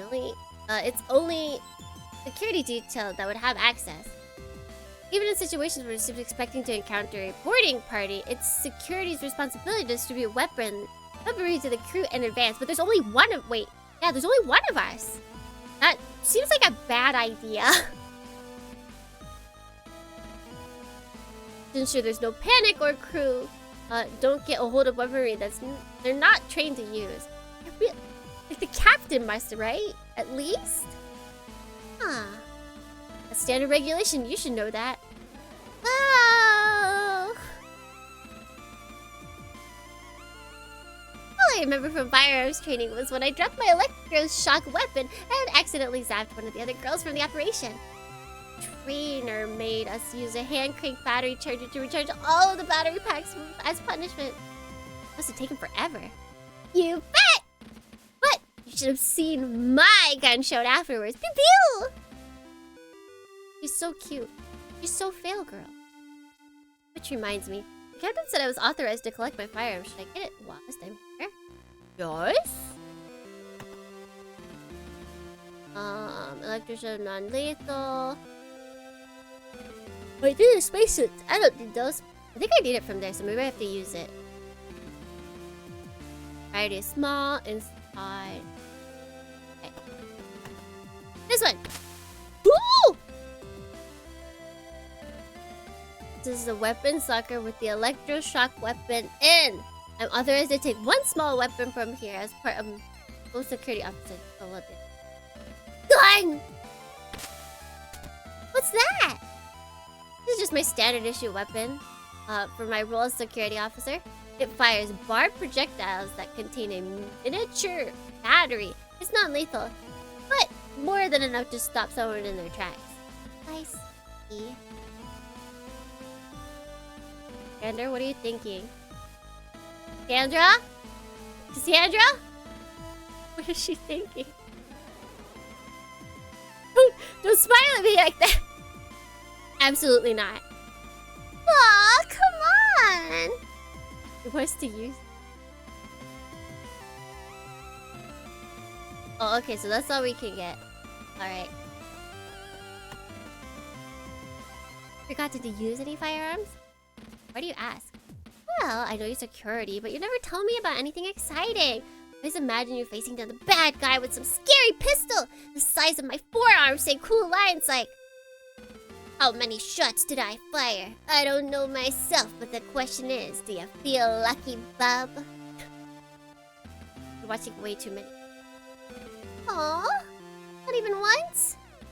Most of my job has been dealing with crew members who get a bit tetchy after being cooped up on a ship for too long and start fights with each other. Even then, I just tend to break things up and talk them down. Most of the time, no one even ends up in the brig. You've got to have done something more exciting than that. Bitchy, irritable, and bad-tempered, Naruhodo. Thank you. Well, I knew you were an exciting action hero. Tell me. One time, pilot found out that someone on maintenance team had been trying to hit on his girlfriend. He got so mad that he got into his armored frame and used it to corner the guy in the hangar. No way! Wait. He was threatening to turn the guy into paste and had made a real mess of the cargo container. Because the hangars are on low gravity zone, I was able to make a jump from the gangway to the armor frame and then override the cockpit access from the outside. The pilot was too focused on the engineer to notice me. Whoa! A frame jacket? Did you use a cool line when the cockpit opened? Like, pick on someone your own size or something? No way. I put 50,000 volts into the guy's shoulder the second I had a clear shot. Aw, come on, you're no fun. Not the brig! Zeta reference right there? Wait, in which way? Wait. Whose girlfriend got taken? She wants us. I feel like the excitement. She wants the excitement and the cool lines. That's the problem.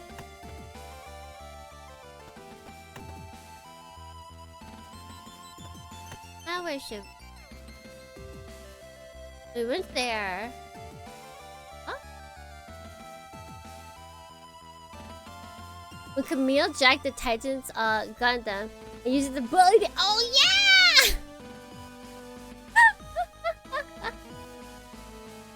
Oh, this is good. This is very good. And this is the main airlock.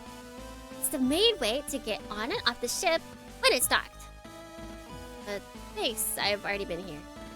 Oh, really? When? Hello, over.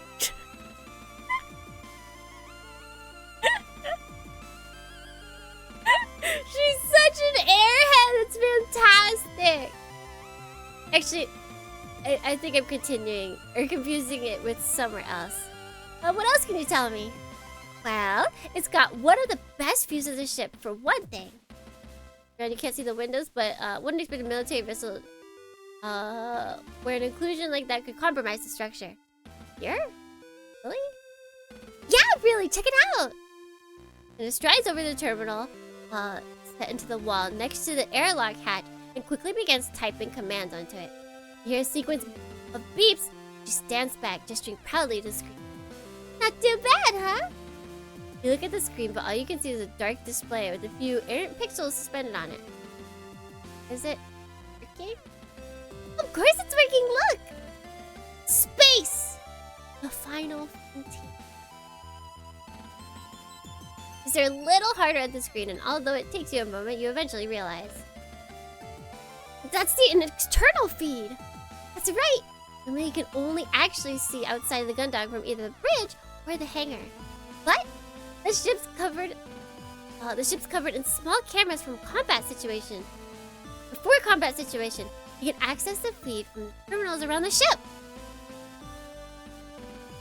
Happy 30, hello, Yudu! We're a good girlfriend.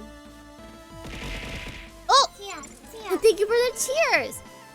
That's actually pretty cool, but isn't the view from the bridge or the hangar better? You know, because they're actually looking out. Well, maybe. There's always someone else around. You never get to view for yourself. No one ever comes here, and it's so quiet. Almost like you're out there. I guess I can see it. Pretty quiet out this way, and with the fancy screen like that, it's basically a real view. Good morning, Panoka! Good morning, good morning! The refresh rate on the screen is awesome. Listen, they put all of their money, all of it, into the engine. I knew you'd understand. I'll add the command to your terminal access. That way, you can come out here and see the stars whenever you want. Thanks. Terminal access. Button. Maybe here?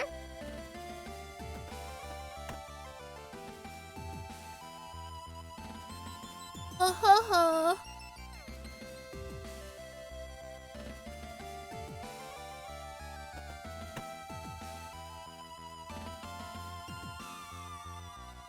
It looks so cool. It all looks so good. Yup, that's space, alright. I'm so. Okay, move to central. I've been reading on the updates a couple months back. They only have the option for dojin graphics to recycle old character art. I mean, if you made it, you might as well make it available. So now we go. Wait, did we go through after or side last time? Oh, okay, this way. The noise from the engine becomes quieter and ambient temperature feels noticeably cooler. The first stretches out in front of you with the doorway leading to the other areas of the visible in the distance. And here we are in the fortified thoroughfare. I know, I went to my quarters earlier when I came aboard. What did you just say? Forsyth thoroughfare? no. I don't think you did. 100% said for a side. Buffalo fair? What? Buffalo fair?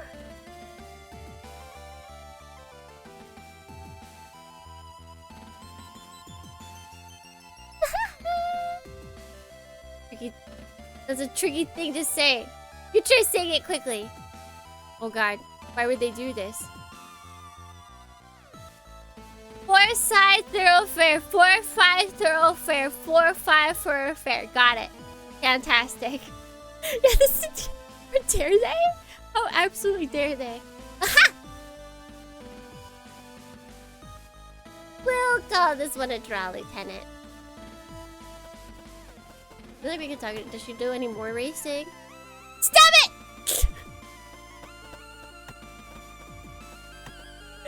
Oh my god, there's more! Recorder, fire control. Hangar! As the two of you head down the four-side thoroughfare, and away from the crew quarters, Cassie stops by a double-sided door and runs a car key against the reader next to it. Yeah. Next, tapping your knuckles. Low gravity zone. Oh, it's for the hangar. Oh. Let's get floating. Thank you for the lurk, Wonder. Have fun on your drive. Stepping into the hangar, onto the catwalk, the first thing that strikes you are the profiles of the two armored frames stood as if on guard, facing into the main area of the hangar. Although you fully expected to see them here, every Jovian ship features at least a few. The sight of the armored frame stirs uncomfortable memories in you, and you inadvertently grit your teeth and squeeze your hand. Or squeeze the handrail. Grab tightly. It's like Arthur. There's our hand, but there's a railing in there. Oh, we have flashbacks. LSD flashbacks.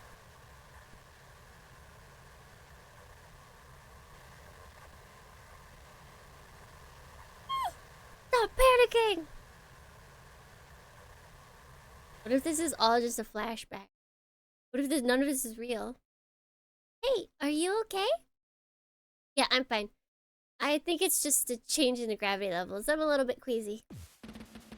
I know how you feel! I was late for a hangar audit once and rushed down straight after a big lunch. I was moving so fast with the gravity shift, my stomach contents couldn't keep up.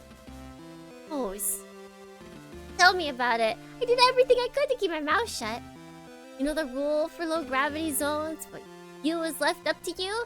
I wasn't going to be late and clean up on cleanup duty. Speaking of duties, shouldn't there be someone around here? Paladin should be around here somewhere if you're feeling funny. Stay here for a moment and I'll go see if I can find him. Okay. We watch as, despite the 15-meter difference between the catwalk and the hangar floor, Cassie nonchalantly places her two hands on the handrail, deftly vaults over into the emptiness. God, that'd be so cool. Cleaning barf and zero-G must be quick. It sounds not fun at all. Cause I feel like you'd have to like try and bag it, but then that might accidentally like push it even forward more. Like it sounds awful. Cassandra drifts off, eventually catching on one of the armored frame's legs and using it to swing yourself around to float into a different direction. Place your elbow on the railing, head on your hand. Turn your attention back to the stoic features on the armor frames ahead and sigh deeply. So we got that stuff that stores use on the... Wait, that's a thing? I can't remember the last time I bought. Your attention is caught by the cockpit hatch of one of the frames being half open. Looking around, you see everything as you'd expect. Armor frame, weapon racks, storage containers, various equipment, all of the restraints appropriately and fastidiously arranged. The cockpit hatch is the only thing that breaks the pattern. Weird. I can't find him anywhere. I know it's definitely his ship right now, so he should be around here somewhere. Looking past Cassandra, the armor frame with the ajar cockpit hatch, a thought strikes you. I think I might have an idea. Follow me. carry out the same vaulting maneuver that Cassie had performed and kicked off toward the huge machine's cockpit. Once close enough, you grab a hold of its arm and pull yourself towards the open hatch. Sounds like a nightmare. Since you can get into everything, you would pretty much need everything. Yeah, it would... Like, if it accidentally enters into, like, a vent or something before you can get to it, like, it's all over. Then you'd have the lead engineer yelling at you. I don't think you want... Well, okay, maybe some of you guys want that. I'm not one to judge. A few seconds later, Cassie appears behind you, and you both notice the sound of gentle snoring. Well, Lieutenant Commander, I think this is an operation issue. I'll let you handle it. Leaving the discipline up to me again? And nimbly clambers up the armor frame, positioned herself right above the cockpit, bracing herself on the machine's chest.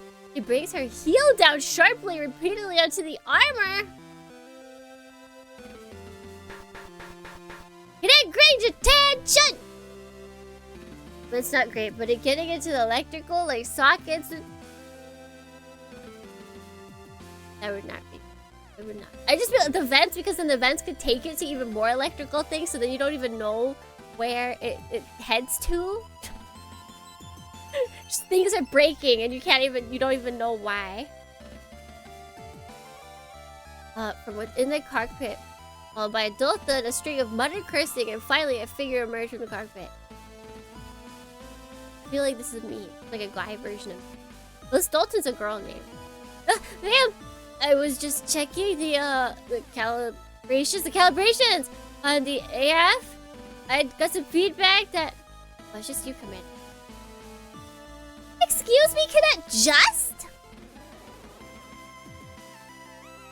Is this how you address a superior officer, Cadet? Ma'am! No, ma'am! I was not expecting to see you in the hangar, ma'am! You could turn it down a bit, Dalton. Oh, yeah, this is boy failure, guy failure. Yes, ma'am. Not good enough, I suppose. Anyways, Cadet, this is Lieutenant Dohrnii's ship. This is Lieutenant Dohrnii, ship security officer. Ma'am, Cadet Dalton Grange Jr. Engineer. Oh God, he really is me. He really is me. Good to meet you, Cadet. Looks like they've got you working hard. Looks like... Oh, no, ma'am. Well, yes, ma'am, but not so hard. I'm falling asleep. No, ma'am, I was recalibrating the sensory memories. Take it easy. We've all taken a nap in a cockpit in our lives.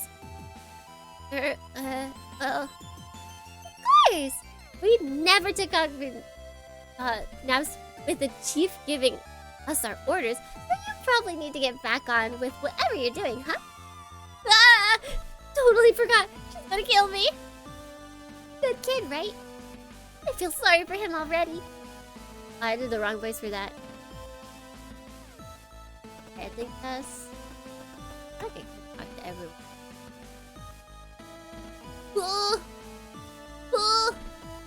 You need to meet people. Oh, wrong. Oh, the boy failure. Where else can we go? Fire control! Be on the mess hall in the hangar access. If you continue to the furthest end of the foresight, the door at the very end of the corridor is shut. With fire control painted on it, large stenciled letters. Cassandra swipes her key card through the reader by the door, turning to you. Oh, the fire control. The guy's probably here, but, well, that's pretty cryptic. Ah, this is so cool! Look at it. You follow Cassandra through the doorway. Your eyes take a moment to adjust to strips of light that illuminate the rest of the ship, as now conspicuously absent. And the entire room is lit by the phosphorescent glow from a clove full of screens and readouts.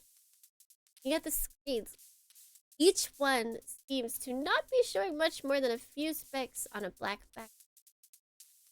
From experience, though, you know that what you are looking at is a live feed of cameras all over the Six exterior. Is that how your room looks like? No. I wish it. I really wish it did. This would be cool. Imagine if you could see out into space constantly. Let me have that. Come on, Japan. You're all techie. No, they aren't. In the center of the cyclone, facing away from you, the seat, like the one on the bridge. This angle, it's impossible to tell if there's anyone in it, but you notice a tiny rhythmic hissing. Just by 20 monitors. Time to put it on Thrones. So let me put that on Thrones real quick. Well, anyways, all the ship's weapon systems are controlled from here. Also, I like that we get different music for here as well. These screens give gunners a panoramic view of. Why does it feel like it's like is the gunner in the room with us now? Do you see the gunner? Can you tell me where the gunner is? You look over Cassandra's shoulders. At the back of the seat, you swear you see a quick flicker of movement, but you can't be sure if it's just a flash of the readout reflecting on this. Oh, Dylan? Yeah, he's here. You say hello? Oh, normally I would. Andrea leans back slowly as if trying to tip you to sleep. Sneak a peek at what's going on the other side of the chair without it noticing her. He quickly turns back after a moment. He looks so in the zone, you know? It seems a shame to interrupt him. Except what? Cassandra leans back again after a moment, quietly gesturing for you to come take a look. Syrup. Surreptitiously. Surreptitiously! Sounds like a delicious.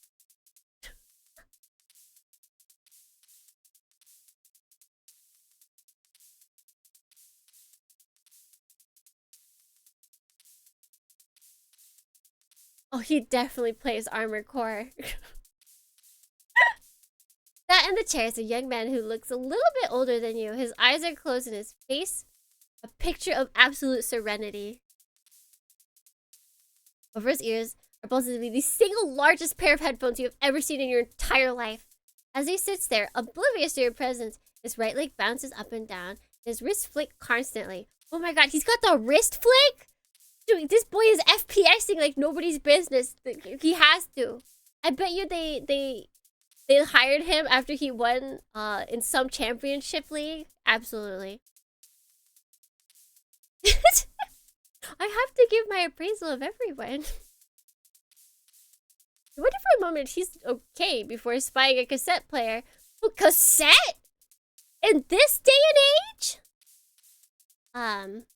Realize that the hiss you hear is the silent. Oh, but thank you so 18 much. months of jelly, yay. Andrew, thank you so much. 18 months, so holy heck, how have you guys been alive? Been around for so long. You realize that the hiss you hear is the slightest whisper of the music that he's listening to, escaping from those substantial headphones. Really? He's got that big of headphones and they can't even like keep quiet? Is this okay? He be a bit more attentive? Don't worry, he's fine. He's not even on duty. Yeah, but what if there's an alert? Let's find out! Cassandra moves on the panels just before the monitor laden a clove, takes the receiver off the wall and enters a few numbers into the keypad. Hi, Vanessa! Yeah, it's Casey. Can we test the alert system in fire control?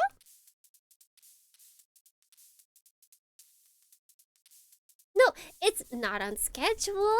It's a spot check. Yeah, random testing, you know, chief's orders. Isn't the chief like... Oh, wait, no, the chief engineer, you chief. Of course she asked. Why would I be asking for a spot test of alerts and fire control if Chief didn't ask? She gonna get in trouble. Oh, she gonna get in trouble. You're darling. Thanks.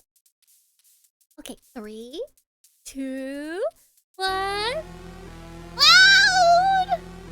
In an instant, you see the figure in the chair bolt upright, yank their headphones off, lay their hand on the fire control system, their heads snapping back and forth as they rapidly survey the wall and the monitors. False alarm. Wait, he's kind of cute when his headphones are off. Baby. There's a baby. Hey, Dylan, don't mind us. Just had to do a spot check on the alarm system. Chief's orders. Oh, hey, Quinn, no problem. He's even got the gloves. I feel like honestly he would have fingerless gloves. He's got the vibe for fingerless gloves. Who's this? I should give him a really nasally. He's a Chad nerd, but he still gets to be nasally. Lieutenant Tsukimi Dohrnii, ship security. Oh hey, Warrant Officer Dylan D's nuts, Gardner. Welcome aboard. Thanks. The hand on the hip goes crazy. He has strength in it. He's pretty good looking. Well, let me know if you guys need anything. That alert totally got in the way of my awesome solo. Of an awesome solo, so I'm going to rewind and pick up where I left off. What's his name? Don't punch him! At least not the face. Go for the gut. He's wearing glasses. Or hit him with the glasses. Good to meet you. Sunrise Juice never had... I mean, they have lots of kids that we never saw. You never know. He could be one of them. Oh, wait. I'm gonna talk to him. I'm gonna say... Okay, wait. I understand. Okay, so do you see the shadow at the top of his eyelids? I thought those were pupils.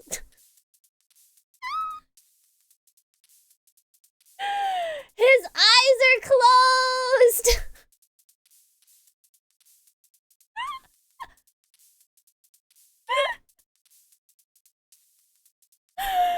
Oh, okay. Okay, I understand this all way much more now. I thought his eyes were open and those light green were like pupils and he was like looking up awkwardly. Okay, this makes sense. His eyes are closed. Okay. Okay. We're Officer D's? Dylan! Oh, hey, Lieutenant. How's it going? Not bad. Thanks. I was wondering if you could explain the control system here to me? It doesn't look anything like I've seen before. Huh? Oh, yeah. If you've not been on a small ship like the Gundog, it probably does look weird. Bigger ships have more crews spare. They can have old-fashioned turret operators. On a ship like this, where there's only one dude flying solo, the whole system's optimized to let them run the entire weapon system alone. You're doing gymnastics I cannot comprehend. Look, I'm gonna draw over it later. Each of these trackballs lights up with different weapon system, which is represented by a rectangle shown on the screen. By rolling the ball, I can move the targeting rectangle between the screen. To fire all I need to. Screen. And to fire, all I need to do is point and click. That's pretty clever. I see what you were, you see what you were, but I didn't see it at first. I don't know how I saw that. I don't the whole time I thought those were his eyes, his eyeballs. Only works so well because we've got the computer doing most of the heavy lifting. On bigger ships, the gunners have a lot more physical control. On a ship like this, it's more like playing a really intense video game. FPS Pro, he probably platinumed Armored Core 6 in like 2 days, 1 day maybe. Is that even possible? Yeah, it's totally possible. I've never really liked those spaceship video games. I'd rather play a racing game or something instead. No. It's not too bad. Now the war's over. We're not shooting anyone anytime soon. So I can just spend all my time here listening to music and staring out into space. Pretty much perfect. Listening to anything good? Yeah, real classic album right now. Ever hear of Trish and the Replicants? Anybody? Anybody? Any Trish and the Replicant fans in chat?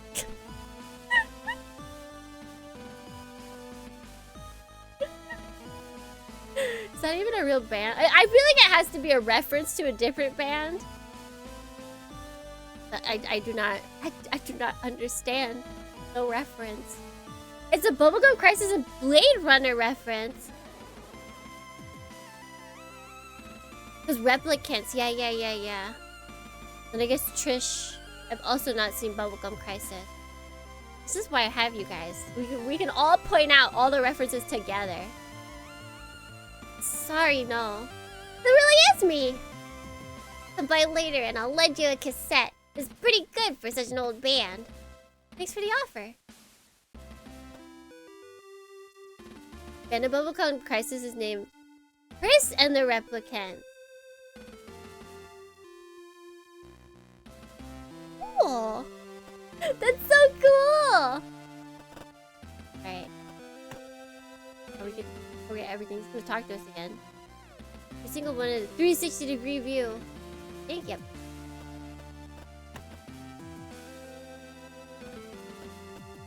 Oh. Asshole. Well, she's gotta buy me food. She's gotta buy me food. She said she would. Is it just hot coffee just like hanging out there?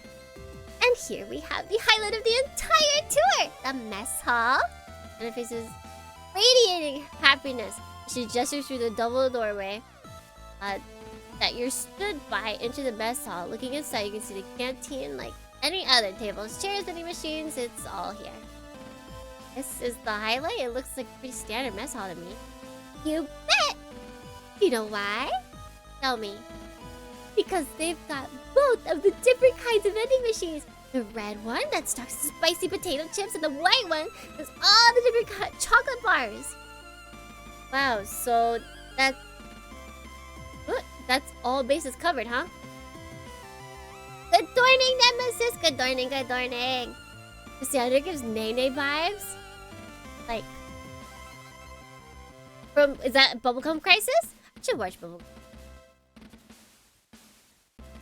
All the fundamental food groups, spicy and chocolate. Oh my. Wait, okay, I'm glad Cassandra's our girlfriend. I can live with her. Spicy and chocolate are the two food groups, indeed. Yes. I'm not sure when. A rough voice called out from further in. I hadn't noticed them previously because of Cassandra's enthusiastic presentation of the vending machine. But someone sat in the far corner, stands up, drops half a smoked cigarette smoker into a coffee cup and strides over. Who's this? But wait, they were smoking. God, I want to do a smoky voice, but I don't think I can hold the smoky voice for a long time. They're so cool. Their stance is so cool. What's going on, Quinn? Who's this? Lieutenant Rumney! Are you just smoking in the mess hall? Take it easy, Quinn. I was set right by the extractor vent for the meal vendor. No harm, no foul. That's not the point. The extra strain on the air scrubber from the cigarette. Yeah. So anyways, who's this hottie? Finally, someone understands our beauty. Hold on, she's got the same hair spike as me. I'm the hottie. Well, Cat's got her tongue. Name's Haru Rumney. What about you, good looking? I feel like she would call us toots.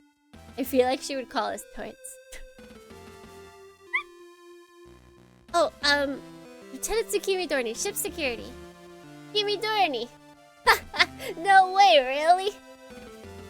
Last I checked? Huh? Well, alright, good to know. That's all for me, Dohrnii, but you know where my quarters are, right? We did see a Haru. We did see a Haru.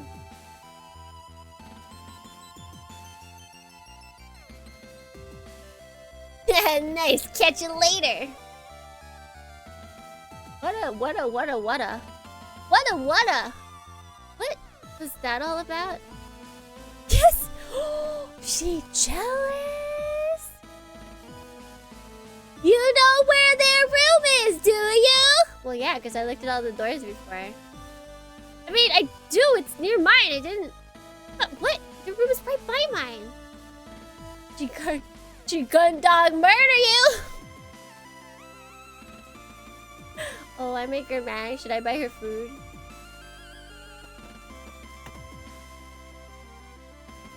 Shall we get some chips or something? Oh, she angry.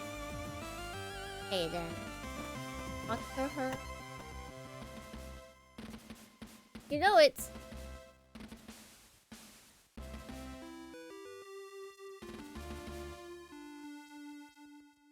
Actually, don't worry about it. Oh no, okay, it's the same dialogue. It's like, can I pester her?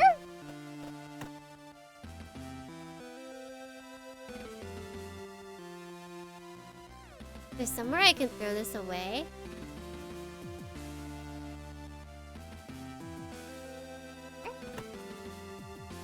Bend me. And oh.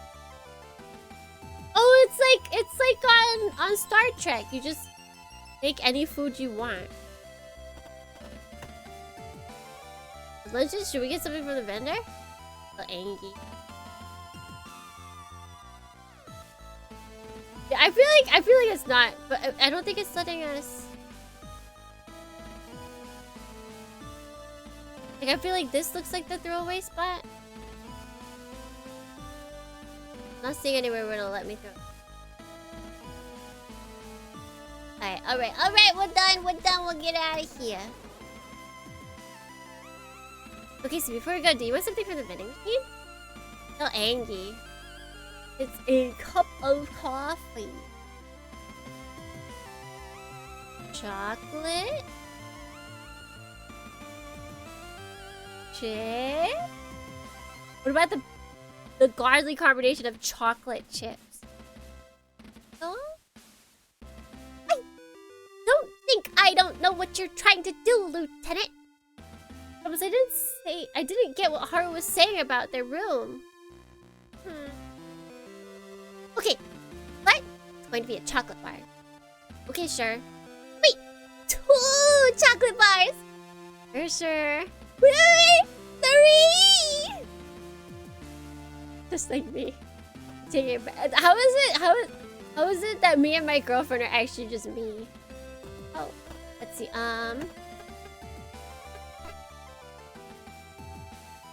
it the captain's quarters?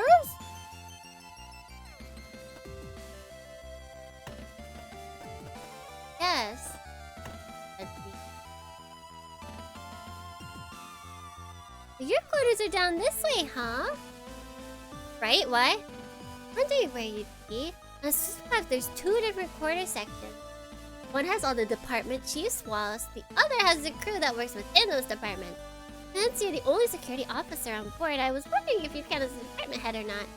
Oh, I guess I don't. I'm just slumming it.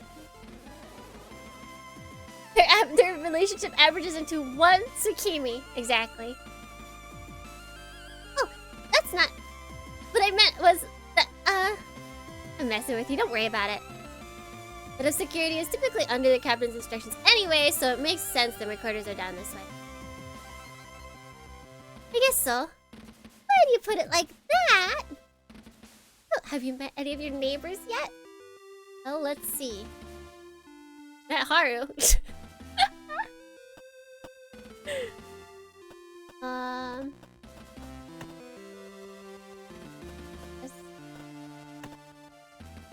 Wait, no, Hudson. Oh, you've met him already? Not the gun dog. Oh! I knew him back in the cup. Oh! Is he he the guy you've told me about? That's right. Not what you call my biggest fan. Oh, that's not good. We have someone who hates our guts on here. I'm so sorry. Okay, this is Haru's room. Haru's room. I definitely heard that Hanson me. Probably best I don't run into this room so often. Can't make our girlfriend angry. Legends room, he could probably use taking a little bit of time to relax every now and then. And Dylan's room, I can't believe he only uses it when the ship's docked. Dang, Dylan would have been the cool person to hang out with. What are the other quarters? And this is the second set of crew quarters where operations staff, that's me and Vanessa, the department head, and the captain have their quarters. Makes sense. Of course, it's obvious why you come this way so soon after finding out I was a part of the crew. Yeah, it's definitely not the last stop. Nope. What do you... Hey, wait, I'm on duty right now, you know. I know. And despite that, you've let your libido guide you to my quarters, you animal. Let's maybe save that for later, okay? You tease!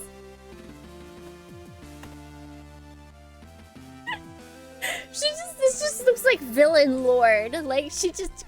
Everything about hers. Sandra Quinn, I don't really need an explanation of who that room belongs to.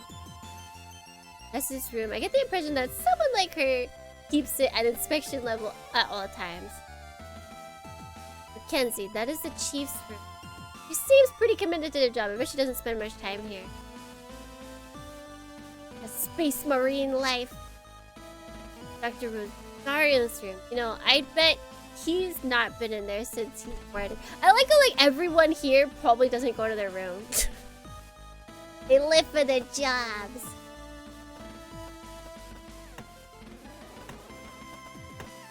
I think we still... Oh yeah, okay, so... Go to Cassandra's. Oh, by the way, everyone access to my quarters, the passcode... Oh... 0211. 0211. I should make notes. Unless the game makes notes. Testing. That's Space Marine. So these will be...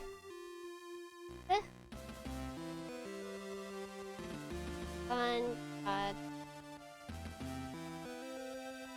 Never be too careful. And it also might change in the full version. Oh, my sister. Yeah, imagine I'm trying to get into my girlfriend's room and I just keep messing up the passcode. Cassie. Ooh. It's pretty much the same passcode I use for everything. Oh! Oh, I feel like that's very important. 0211, got it.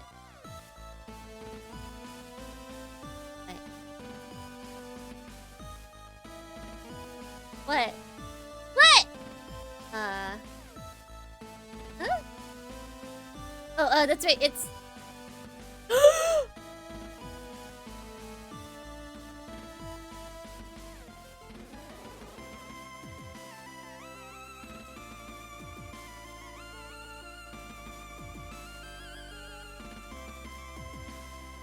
Oh no, oh no, oh no,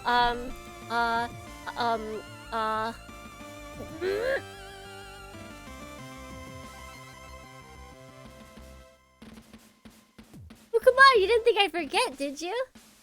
Hey, oh my god. Hey, good job. Oh, wait. Where you going? Can you give me a few minutes just to tidy up the place? Almost late for my duty shift this morning, so it's kind of a mess. Let me put some stuff away, okay? Yeah, sure. Oh my god. We made it, we're safe. Oh, this is a very special number. It's our password to everything. It's our anniversary. Bejeebus. Let's open simply step in before, Even all the way open, close it again using the panel on the side of the entrance. What if I just open it right now? Thanks, I won't be long, promise. I did, I got it! I was a victory! For victory! A few minutes pass, you continue to stand gingerly outside Cassie's quarters. You hear the occasional footsteps coming the fourth side thoroughfare, but they all move to other parts of the ship. Thankfully, no one stops by to ask why security is lurking outside one of the operational officers' quarters. Hey, Cassie. With the door gentle knock, leaning against the wall, continue to remain on lookout for anyone who may have questions about what you're doing out there. How's it going in there? Oh yeah, almost done. Just give me a minute to get this sorted out and... Last pause is followed by a loud bang on the floor and a small cascade of berries. What? What is she doing? Okay, maybe a few more minutes. She is truly the girl fail of all time. Sign, step back from the door. If anyone asks you, could always tell them that you're doing a spot check for contraband or something similar. Done! Come in! This is after she cleaned up! She's just like me! Just shivering everything. Yeah, like, I don't... What was she? What is that? What the... Huh? Look, make yourself a... As you step through the door frame, the toe of your boot catches into a discarded pair of leggings, which are held in place by your other foot. As you begin to fall over, you reach out and catch onto something to stop yourself. Unfortunately, the chair you reach out for has a uniform thrown over the backrest, which slips as you grab it, bringing both the chair and the assortment of cosmetics on the seat clattering down to the floor with you. Oh no, Tsukimi! Are you okay? I'm sorry, I thought... Yeah? Cassandra. Cassie. I thought you said you were tidying this place up. It was! Then why did I just get brained by a falling hairdryer? I must have packed a ton of those because of storage, right? Where's the storage space? There was a system! You get back to your feet and right the chairs, Cassie. Yeah. Cassie quickly grabs the assorted bottle and tubes that fell down with you, placing it randomly back nearby surface. Almost launched into a speech about securely stowing away possessions in case of high-speed maneuvers. Yeah, like if we go zero gravity mode, she is absolutely boned. So the captain ever carry out spot checks or surprise inspections? We just took off. I feel like no one is used to anything here. No, it's great! What I've heard, her quarters are worst state of mind! Oh no. Is that right? So, how are you finding the gun dock so far? Liking the tour? It's just pretty much the same as every other ship. Every other one I've been stationed on. Tour is first class though. Maybe if working in naval operations work out, you could start your own business as a tour guide back in Europa Colony? You think so? Definitely. You seem to have all the insider knowledge already, and you've only just been stationed here a few days. Imagine all the insider knowledge you could share about Europa Colony. Yeah, you're right. And over here, we have the statue of the workers who built this colony. If you sneak around the back, you can get inside the fine, and hide the colony's security. And hide from colony for security if they catch you and your friends hanging out in the park after it shuts down. And again, you don't think that's the kind of things people want to know?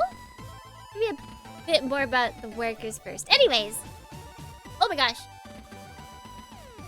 How are you finding the gun dog so far? How do you feel about being transferred from the client? What do you want to do when we've got some... Ooh, surely! Let's do this. An organized mess, as long as she knows where everything... Exactly! Don't mess up the desk. The mess on my desk, there's a system. Thinking mom used to have a plaque that said that. So you've been fighting this shit. So you've been on the ship for a few days now. How are you fighting it? Well, it's not too bad. Obviously, it's not like being stationed on the Reliant. It's a whole lot smaller and there's way less people. But then there's also a lot less to do, so you get much more free time. Captain Bartomeu's is pretty lax compared to Captain Sing thing. I think I had a professor. But then I get the impression that the whole crew is a bunch of burnouts. And we're both here. I feel like that checks out. Except for us! Oh, especially us. I obviously didn't mean that about you. So, about your transfer from the Reliant. I know. You don't need to have this conversation. I've already had it with the captain's Sing, in my dismissal and from other senior resource officers. You're wasting your potential. You would make an excellent captain if you took your duty seriously. Your academic scores were excellent. I wasn't going to give you a speech, one of the only things about not having parents... only good things about not having parents, but I don't have to hear it from them, too. Hey, Casey. And it's absolutely the worst, hearing it from you, because I know that out of everyone, you're probably the only person that really cares. Oh, it's so weird to be in a game where we have like a stable girlfriend. I wasn't going to give you a big speech about it. I just figured you'd already had... I figured you'd already had it from everyone else. I just wanted to make sure you were okay. I figured you were feeling worse than you let on. They're so cute. Stable girlfriend, my wish is broken. I know it's weird. We usually don't with all the characters on this ship. I feel like they could have easily made it like a what is it, romantic thing, but no, they gave us a girlfriend. This is fantasy at its highest point. Try to be okay, you know. A ship like this isn't the worst place to be. Oh. And if things work out okay, you can always put in for a transfer back to a bigger ship. The JCF is still building up its navy, so there'll be loads of opportunities. And if that doesn't work out, there's still your career as a tour guide back in Europa. If different from having the one-sided objective, it is nice. Yeah, you know it. I'd probably make a better tour guide than a ship operator anyway. I think you're great at whatever you decide to do. And whatever that is, I'll be here to support you through.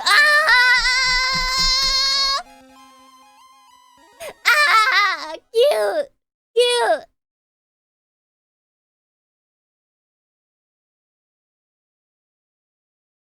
Cassie? You're so cheesy sometimes. Hey! Come here! Alright. So, now that we're on the same ship, our shore leave will line up. Do you have anywhere you want to go? Anything you want to do? I hadn't thought about it. I guess this means we'll be able to go on a lot more dates now. Oh, I know. Did you hear about the new colony they've added to the Europa cluster? It's got an ultra-efficient water handling plant, and the planners have included a water park, which should go as soon as it opens. Water park? What's that? You've never heard of a water park? Are you right on time? Yes. It's only 9. It is only 9. Up. Ever. They're one of the coolest new features on the new colonies. They're like lots of big swimming pools with slides and rivers of all sorts. All the e-magazines are saying that they're going to be the coolest thing to do in the colonies once they open. The water park, bathing suits, pools and slides into pools. Like really exciting. Huh? Okay. I guess when we're next docked, I'll see if I can book us some tickets. Awesome! I feel like we...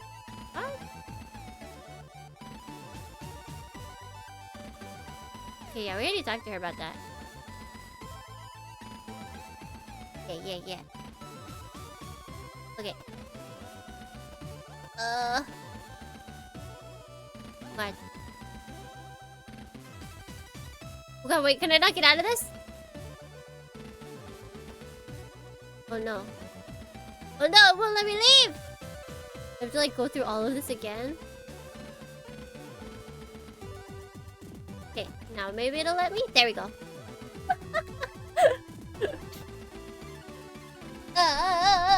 So I feel like... Can we look at... Girl, you live like this? Yeah. I want to know... what? How bad was it before? If this is post cleanup? It didn't look like before cleanup. But it currently appears to be acting as a makeshift wardrobe. We're jumping onto white base! Don't jump! Don't jump! Don't do it! Does she move all these clothes before she goes to sleep? Or do they act like an extra sheet? How does she even... Okay. She definitely moves them to the ground or her chair when she goes to sleep. And then she moves them back when she needs to use the chair or the ground. I know this. I know this is true. Oh, pictures! You're right, you're right, you're right! Those printed photographs? Aren't those cool? Like from my first day at the Europa amusement park. I took my pixie cam straight to the specialist printers the next day and got copies made. I even wrote the date on the back so I never forget our anniversary. Wait, we are cool!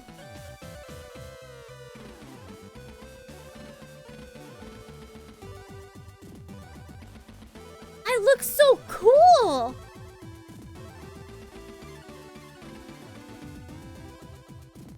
Dang! I feel like I would... This really is, like, this is... She's got the overalls on. I've got the lighter hair. The white hair. This relationship is actually just me.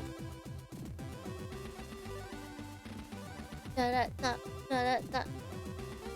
Yeah, the Street Fighter arm, guys! I'm ready to punch. I guess I am security. I'm a cool woman that does security. Well, I never knew you were that sentimental. I knew it was onto a good thing when you held my hair back so I could barf mid-roller coaster ride. She has you on statue. Shut up. Don't meet that many people that considerate when you're dating within the force, let me tell you. Now that I think about it, it wasn't the most romantic date I've ever been on. You still called me back for a second date, though. I guess it must have been pretty desperate. Hey! Joking! Joking! Would the barf fly backwards? Good question. Maybe she barfed off to the side, so then it kind of went behind them but didn't hit anybody.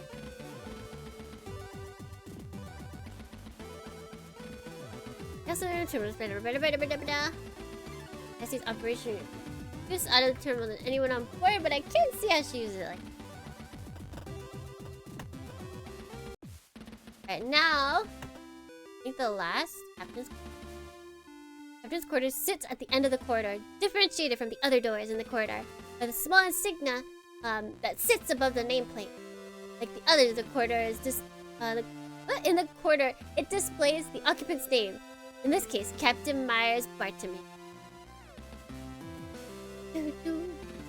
Even in your role as security officer, there are a few rooms on the ship that you don't have access to. Captain's quarter is one of them. Nothing for you to do here right now, so turn back. Turn back! Does that count? So does that mean we haven't met some people? We'll need to get familiar.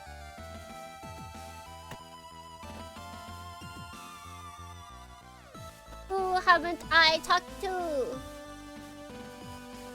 Okay, let's see. We met there, we met there. There's yet to know the... Unless maybe... Wait, maybe I can... Ah!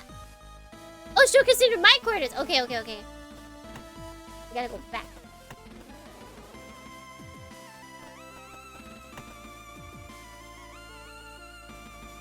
As you step into your quarters, Cassandra follows you. As look at how much cleaner it is. I mean, I haven't been here, but she's been here for like 2 days. Look did she get her place? Look, I am a messy person, but not that messy. I can at least keep my place clean for like a good month. Like M?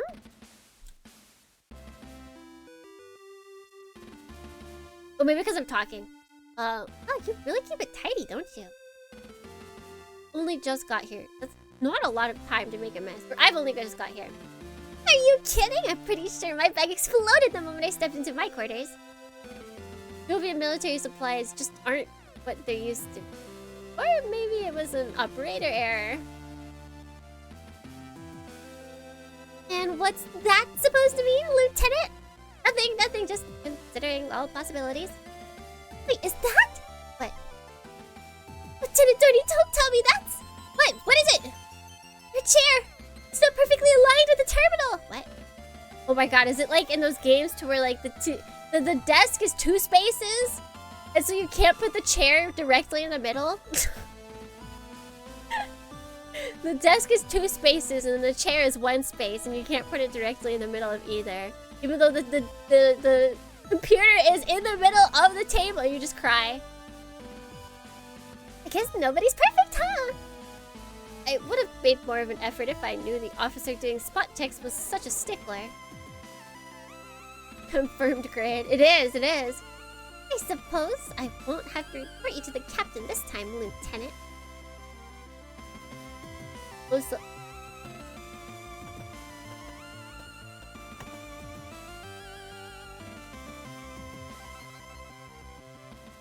Tsukimi! We are right in the middle of a tour of the ship! Oh, I was just looking at this bitch and... You're a lot less subtle than you like to think you are! Now get those lights back on! I should tutor him on for us. I've only just boarded this ship. I'm still being shown around. Now's really not the time for that.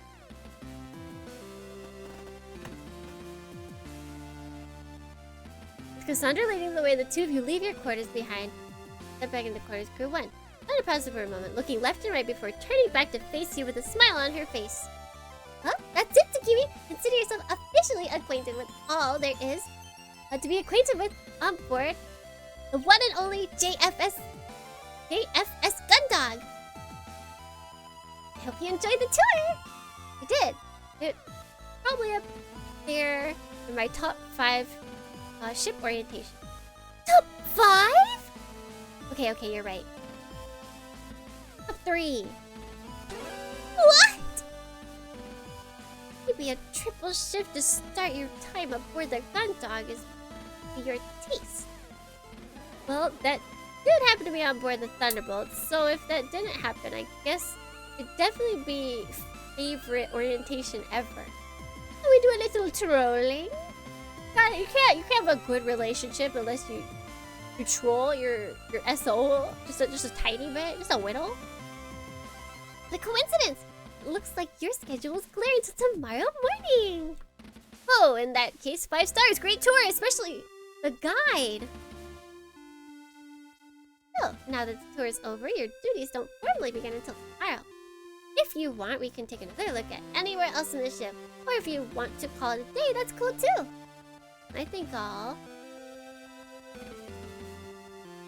we saw everywhere, right? I feel like I saw everything. And if not, I can always go back. Another day. Reinstall. I think that's enough for now. I should probably get over the mission line before tomorrow and get an early night. Captain seemed pretty relaxed. I don't want to make a habit of late starts. So responsible. At the late shift tonight, so maybe I'll get a nap in too. I keep not seeing when they switch who's speaking. Okay, I'll see you soon then. Oh, who's this? Oh, this is probably the guy who we don't like or who doesn't like us. Don't even need to look beyond Cassandra to know who's standing in the entrance of the corridor. Although you recognize the mocking tone anywhere, real giveaway is the nickname that you thought you'd escaped a long time ago. Oh, he looks like a bitch! Hansen Krui, as you knew him, Kalki 3. Ah! Of the members of the Kalki squadron who'd taken part. So not everyone died in the battle. He'd been the only one to return. Even then, that had only been after the ceasefire had been signed. Well, 13 hours after he'd gone. From what you'd heard from the other crew members, he'd survived by playing a game of cat and mouse with the enemy forces. Free field. By shutting down the majority of his systems and hiding amongst the wreckage, he'd been able to launch surprise attack, taking down his pursuers one by one. Wow, so he's actually a good pilot. Jared! Oh no, it's Jared. What was his nickname for us? I didn't catch it. Or I caught it, but I don't remember it. He came back to the Kalki, saw your armored frame still suspended from its restraints, and instantly blamed you for the squad being wiped out. If you'd taken off when you were supposed to, he argued, the squadron would have been at full strength, enough to survive the surprise attack. No amount of technical... to an extent... Oh, coward! Okay. To an extent, I could see why initially he would be mad, but literally not our fault, so everything he says is considered wrong. The amount of technical data are arguing that it had been physically impossible for you to launch would change his mind. The direction of the Kalki's squadron was on your hands. The worst bit was that you weren't entirely sure he was wrong. But I could totally feel that someone would... Sunglasses. Blame themselves in this situation. What's up, Lieutenant Tsukimi? You're not thinking of finishing your first day without meeting an old friend, right? When Haru even told me some lieutenant Otsukimi Dohrnii was our new security officer, I had to come take a look. No way it could be that wimp from back on the Kalki. They'd have to have been dishonorably discharged by dereliction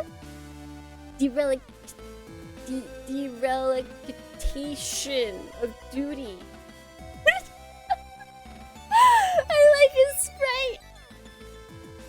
But hey, I guess the JCF is so desperate that they'll hang on anybody no matter how much of a screw up they are. How'd you end up here, Dohrnii?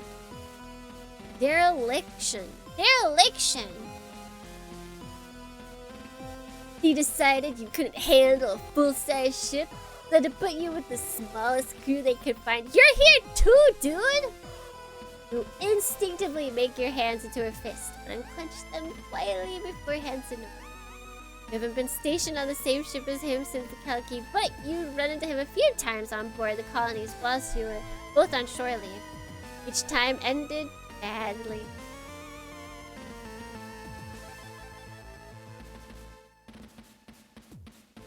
I can't save. I wanna punch him. Yeah. We got balls. We got balls in this game. I understand it. Push back. We'll go middle. We won't like physically altercate, but you know. Almost lash out at Hansen, but you stop yourself before you do.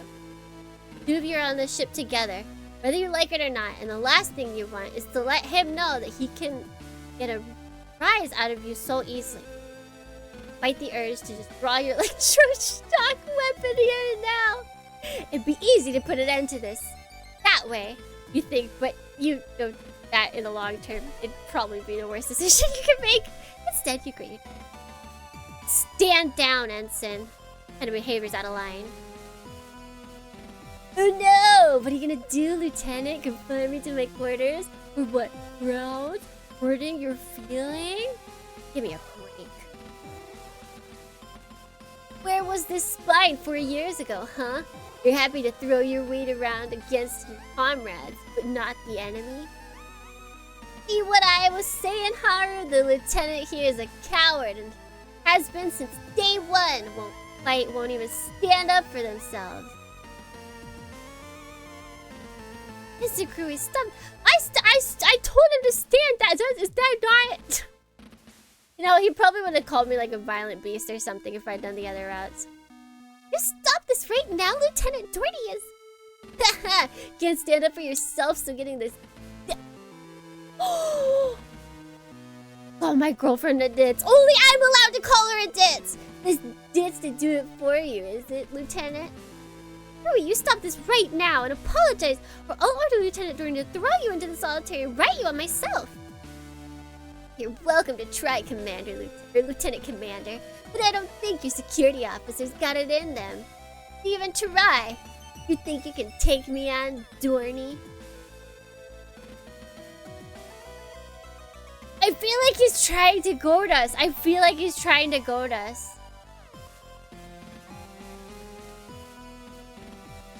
I can't. No, I won't let him. He's trying to make me Jared punch him. It is literally Jared. I mean, Jared didn't actually want to be punched, but like Jared was basically asking to be punched.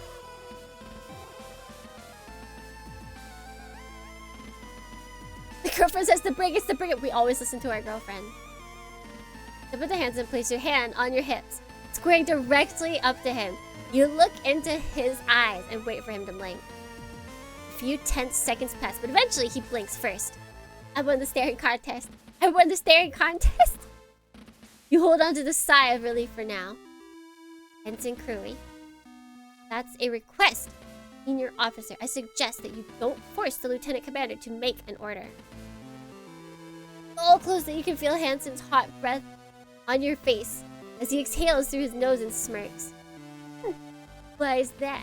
Word that you would have to do when I disobey it? It went too long without being punched for running stuff. Yeah, if we could secretly punch him, I would. But there's witnesses right now, so we can't do it. Bosa Caliphate, thank you so much for the water break. I will drink. What time it is? Okay. Come on then, Lieutenant. What's it going to be? You going to show me who's boss on board this ship? Going to make me obey that order? Or are you going to let everyone down again and show the Lieutenant Commander that you're just as much of a screw-up as she is? Well, neither of us are screw- Oh! We're getting riled up! Take a deep breath and... No! I won't give him what he wants! No! Stand up to him! Unless that's punching. I can't tell what's the punch. Hansen's breath hot on your face. You do everything you can not to bat an eye at the last comment. But despite your best effort... Oh! Wait! As much as you'd like to put 50,000 volts through him for insubordination and insulting a senior officer, you know that'd be letting him win. Yeah. This man would unironically say tunnel snakes. Devil Dohrnii Rosdick 12 here. Punch him like how Camille punched Jared. This is literally Jared! Instead, you glare at him. I don't want to let him win. He wants to be punched so that then he can go cry to the captain and be like, look at you, you brought in a monster! Put him in the brig! Instead, you glare into Ensign's eyes for a few seconds. You almost feel Hansen's hatred for you, radiating from him like an aura. And it takes all the bravado you can muster not to step down. Two of you stand like this for longer than you like until... Would you two knock it off already? Well, now you... Ayo? I'm on duty this evening and I don't want to have to update the captain that both her new security officer and lead pilot are on sickbay. All because their egos are too big to be on the same ship together, so both of you stand down. That's an order! Both you and Hansen are taken aback for a moment. Two school children who have been caught in the playground squabbling. Turn to Casey, to Hansen, and back, trying to come up with something to say similar to Hansen Arab machismo. I don't think that's how you say it, but I like saying it like that. Has been dented by the surprise outburst. No! I don't want to hear it from either of you. You're both in the JCF, so maybe you should start acting like it. Ensign Krui, I want you to report to the chief at 0400. You're helping her clean out the organic processing filters. As for you, Lieutenant Dohrnii, discuss this later. What? You can't. It's fuck off! Yeah! Tsukimi B Dohrnii. That's a girl. Why am a girl? I feel like you'd have to say that's a boy's name. What a powerful girlfriend we have. That's an order! For the first time since you met him, Hansen looked lost for words. He stands there for a moment, mouth agape. Yeah, Lieutenant Commander, I hear you loud and clear. Hansen throws both hands into his jacket pockets, turning on his heel and heading away towards the thoroughfare. He cocks his head, gesturing to Haru. To follow him as he leaves. Haru's friends with him? We can't be friends with Haru. They do seem to go together though. They both have leather jackets. I guess wait, no, our cool tech bro, our gamer bro is also at a leather jacket. Turns back to face the two of you. Good thing someone on this crew is able to keep everyone in line. Doesn't seem like our security officer is up to the task. I mean, I would have punched you. That would have kept you in line. With this parting shot fired, both Haru and Hansen disappeared around the corner. You and Kisu stand there watching the space where they've been. She crosses her arms as she taps her foot furiously. What an absolute dick! Told you he's a real... And you! What was that performance all about? I mean, I feel like I did pretty good, honestly. Told you about him. He doesn't back down. You've got to... No, I know, but you can't let him get to you like that. Otherwise, he'll just keep coming time and time until one of you does something they regret. Pause for a moment. Angel Dohrnii Nairujane here. Roll with flesh. Oh god. A lot. You suddenly filled with a sense of shame for being caught in the act... caught out acting so childishly. What? Is it not gonna go? Are you shy? Hey, don't worry about it. I know what the two of you... Standing here, I realize life, you're just like me, try to change history. But who's to judge the right from wrong? To be honest, when R is down, I think we both agree that tunnel snake R-U-L-E-S-S-S. USSSS rules SSSSS. And then all of this just led up to a fist fight. If there is a fist fight, we got out of it. Plus, he's going to be busy helping the chief clean out those filters for the next month, so don't worry too much about running into him anytime soon. Still feeling a bit sheepish about your behavior in front of Casey, you banish a smirk. Thanks for stepping in there. I should have stopped. I shouldn't have stooped to his level. I didn't. Don't worry about it. Just take it easy and don't let what he says get to you. I'm going to get ready for my shift. I'll see you soon. Sure. I guess I'll catch you in the morning. That's good. Oh, one more thing. What's that? Smooch? Steps forward, places her hand on your waist, and stands on tippy toes, raising her face up to yours. You close your eyes and tilt your head slightly in response. At that moment, her lips meet yours, and you forget everything that just happened. All you can focus on is the softness and delicate warmth. After a moment, Casey slowly moves back, and you open your eyes to find her gazing at you contentedly. You both share the same gentle smile before she steps away. Hey, Tsukimi! We got a kiss! Best game ever. As Casey walks away, you input your passcode in a panel by your door. Do we get to know our passcode? As it slides open, you look back just in time to see Casey spin on her heels, give you a quick wave, and then turn away, heading further down the corridor. Step into your quarters, you head over to your bunk. The door hisses shut behind you. You stand there for a moment with a smile still on your face before you let out a sigh and sit down. Staring at nothing in particular, you mull over the day's events and Casey's... Big day ahead tomorrow, huh? We'll see.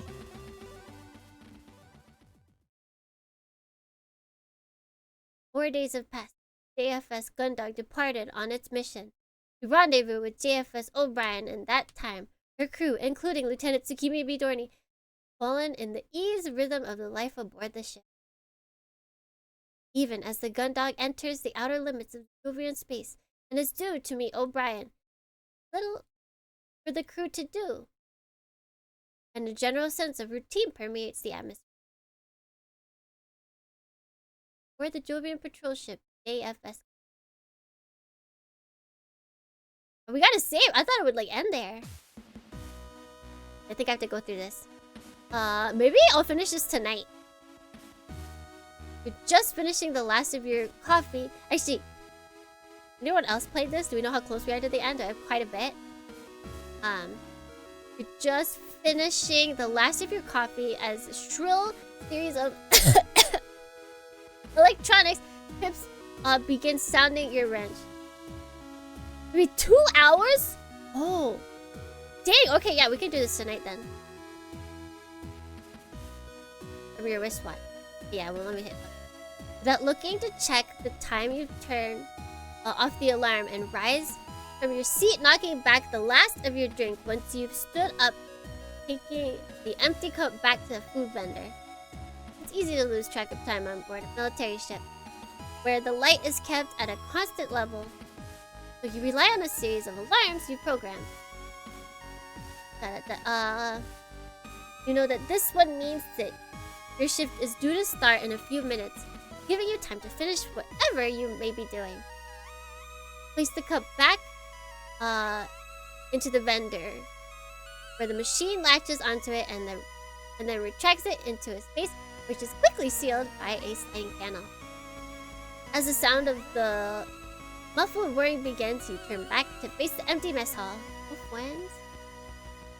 Okay, at the day's security check then.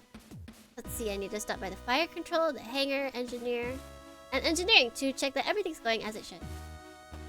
Or actually, wait, do I have this? Wait, not function. Hey. 2 of them! 2 of them! Alright, I feel like that's a good place to stop. I could go for like a teeny bit more, but this is probably better. Yes! Yay! Man, that is a chonky. I feel like I may or may not be in their Discord, and no, wait, no, I think it was on their Twitter. Somewhere they said like, oh, it's like a 1 or 2 hour what is it thing, but I feel like they weren't accounting for me reading everything out loud. So we can finish this. I should. I don't think I have anything. Yeah, we have to make the funnies. We have to make fun of Jared. So that won't be a good time for everyone. But you know, it's just better. You should, if you haven't done the demo, you should definitely go do the demo yourself. But for those of you that will be awake later tonight, we will continue!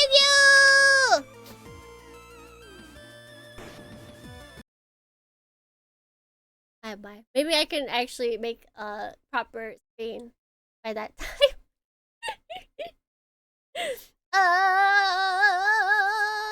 Alright. My screen.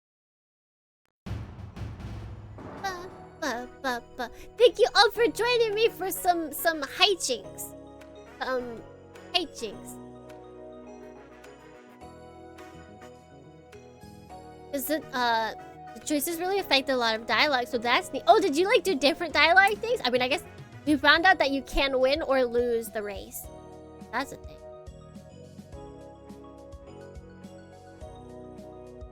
Oh, Master Busty, good morning!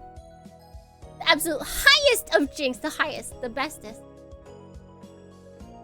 One kill per. Oh, I don't know how we would do that, so I am going to refund you for that. You get your money back, but the gift is appreciated. So that you cannot punch that guy. Yeah! Does your girlfriend chew you out more if you punch her? That's interesting. So you guys can go do other paths. You could actually be the silent protagonist. Maybe your girlfriend gets mad, or but no, she's proud of you if you just stay quiet, like the top option the entire time. Possibly, maybe. you could probably also not make your girlfriend mad when you say like, oh, I know where your ship or your room is.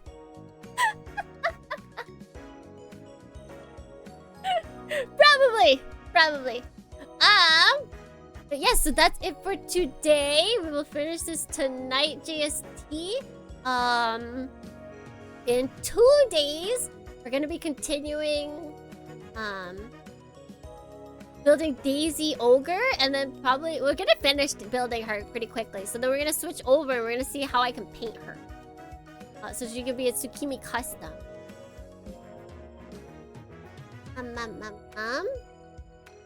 And then this weekend we have more Ace Combat 3! Hopefully we can finish a route. I'm praying that we don't have to spend an entire 7 hours on one final mission and that we can start another route. Even if we don't finish that route. We'll see.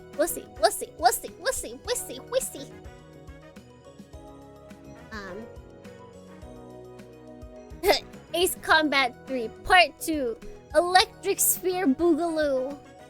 Oh yeah, and then we have virtual on Friday night. That's right. I was thinking of daytime.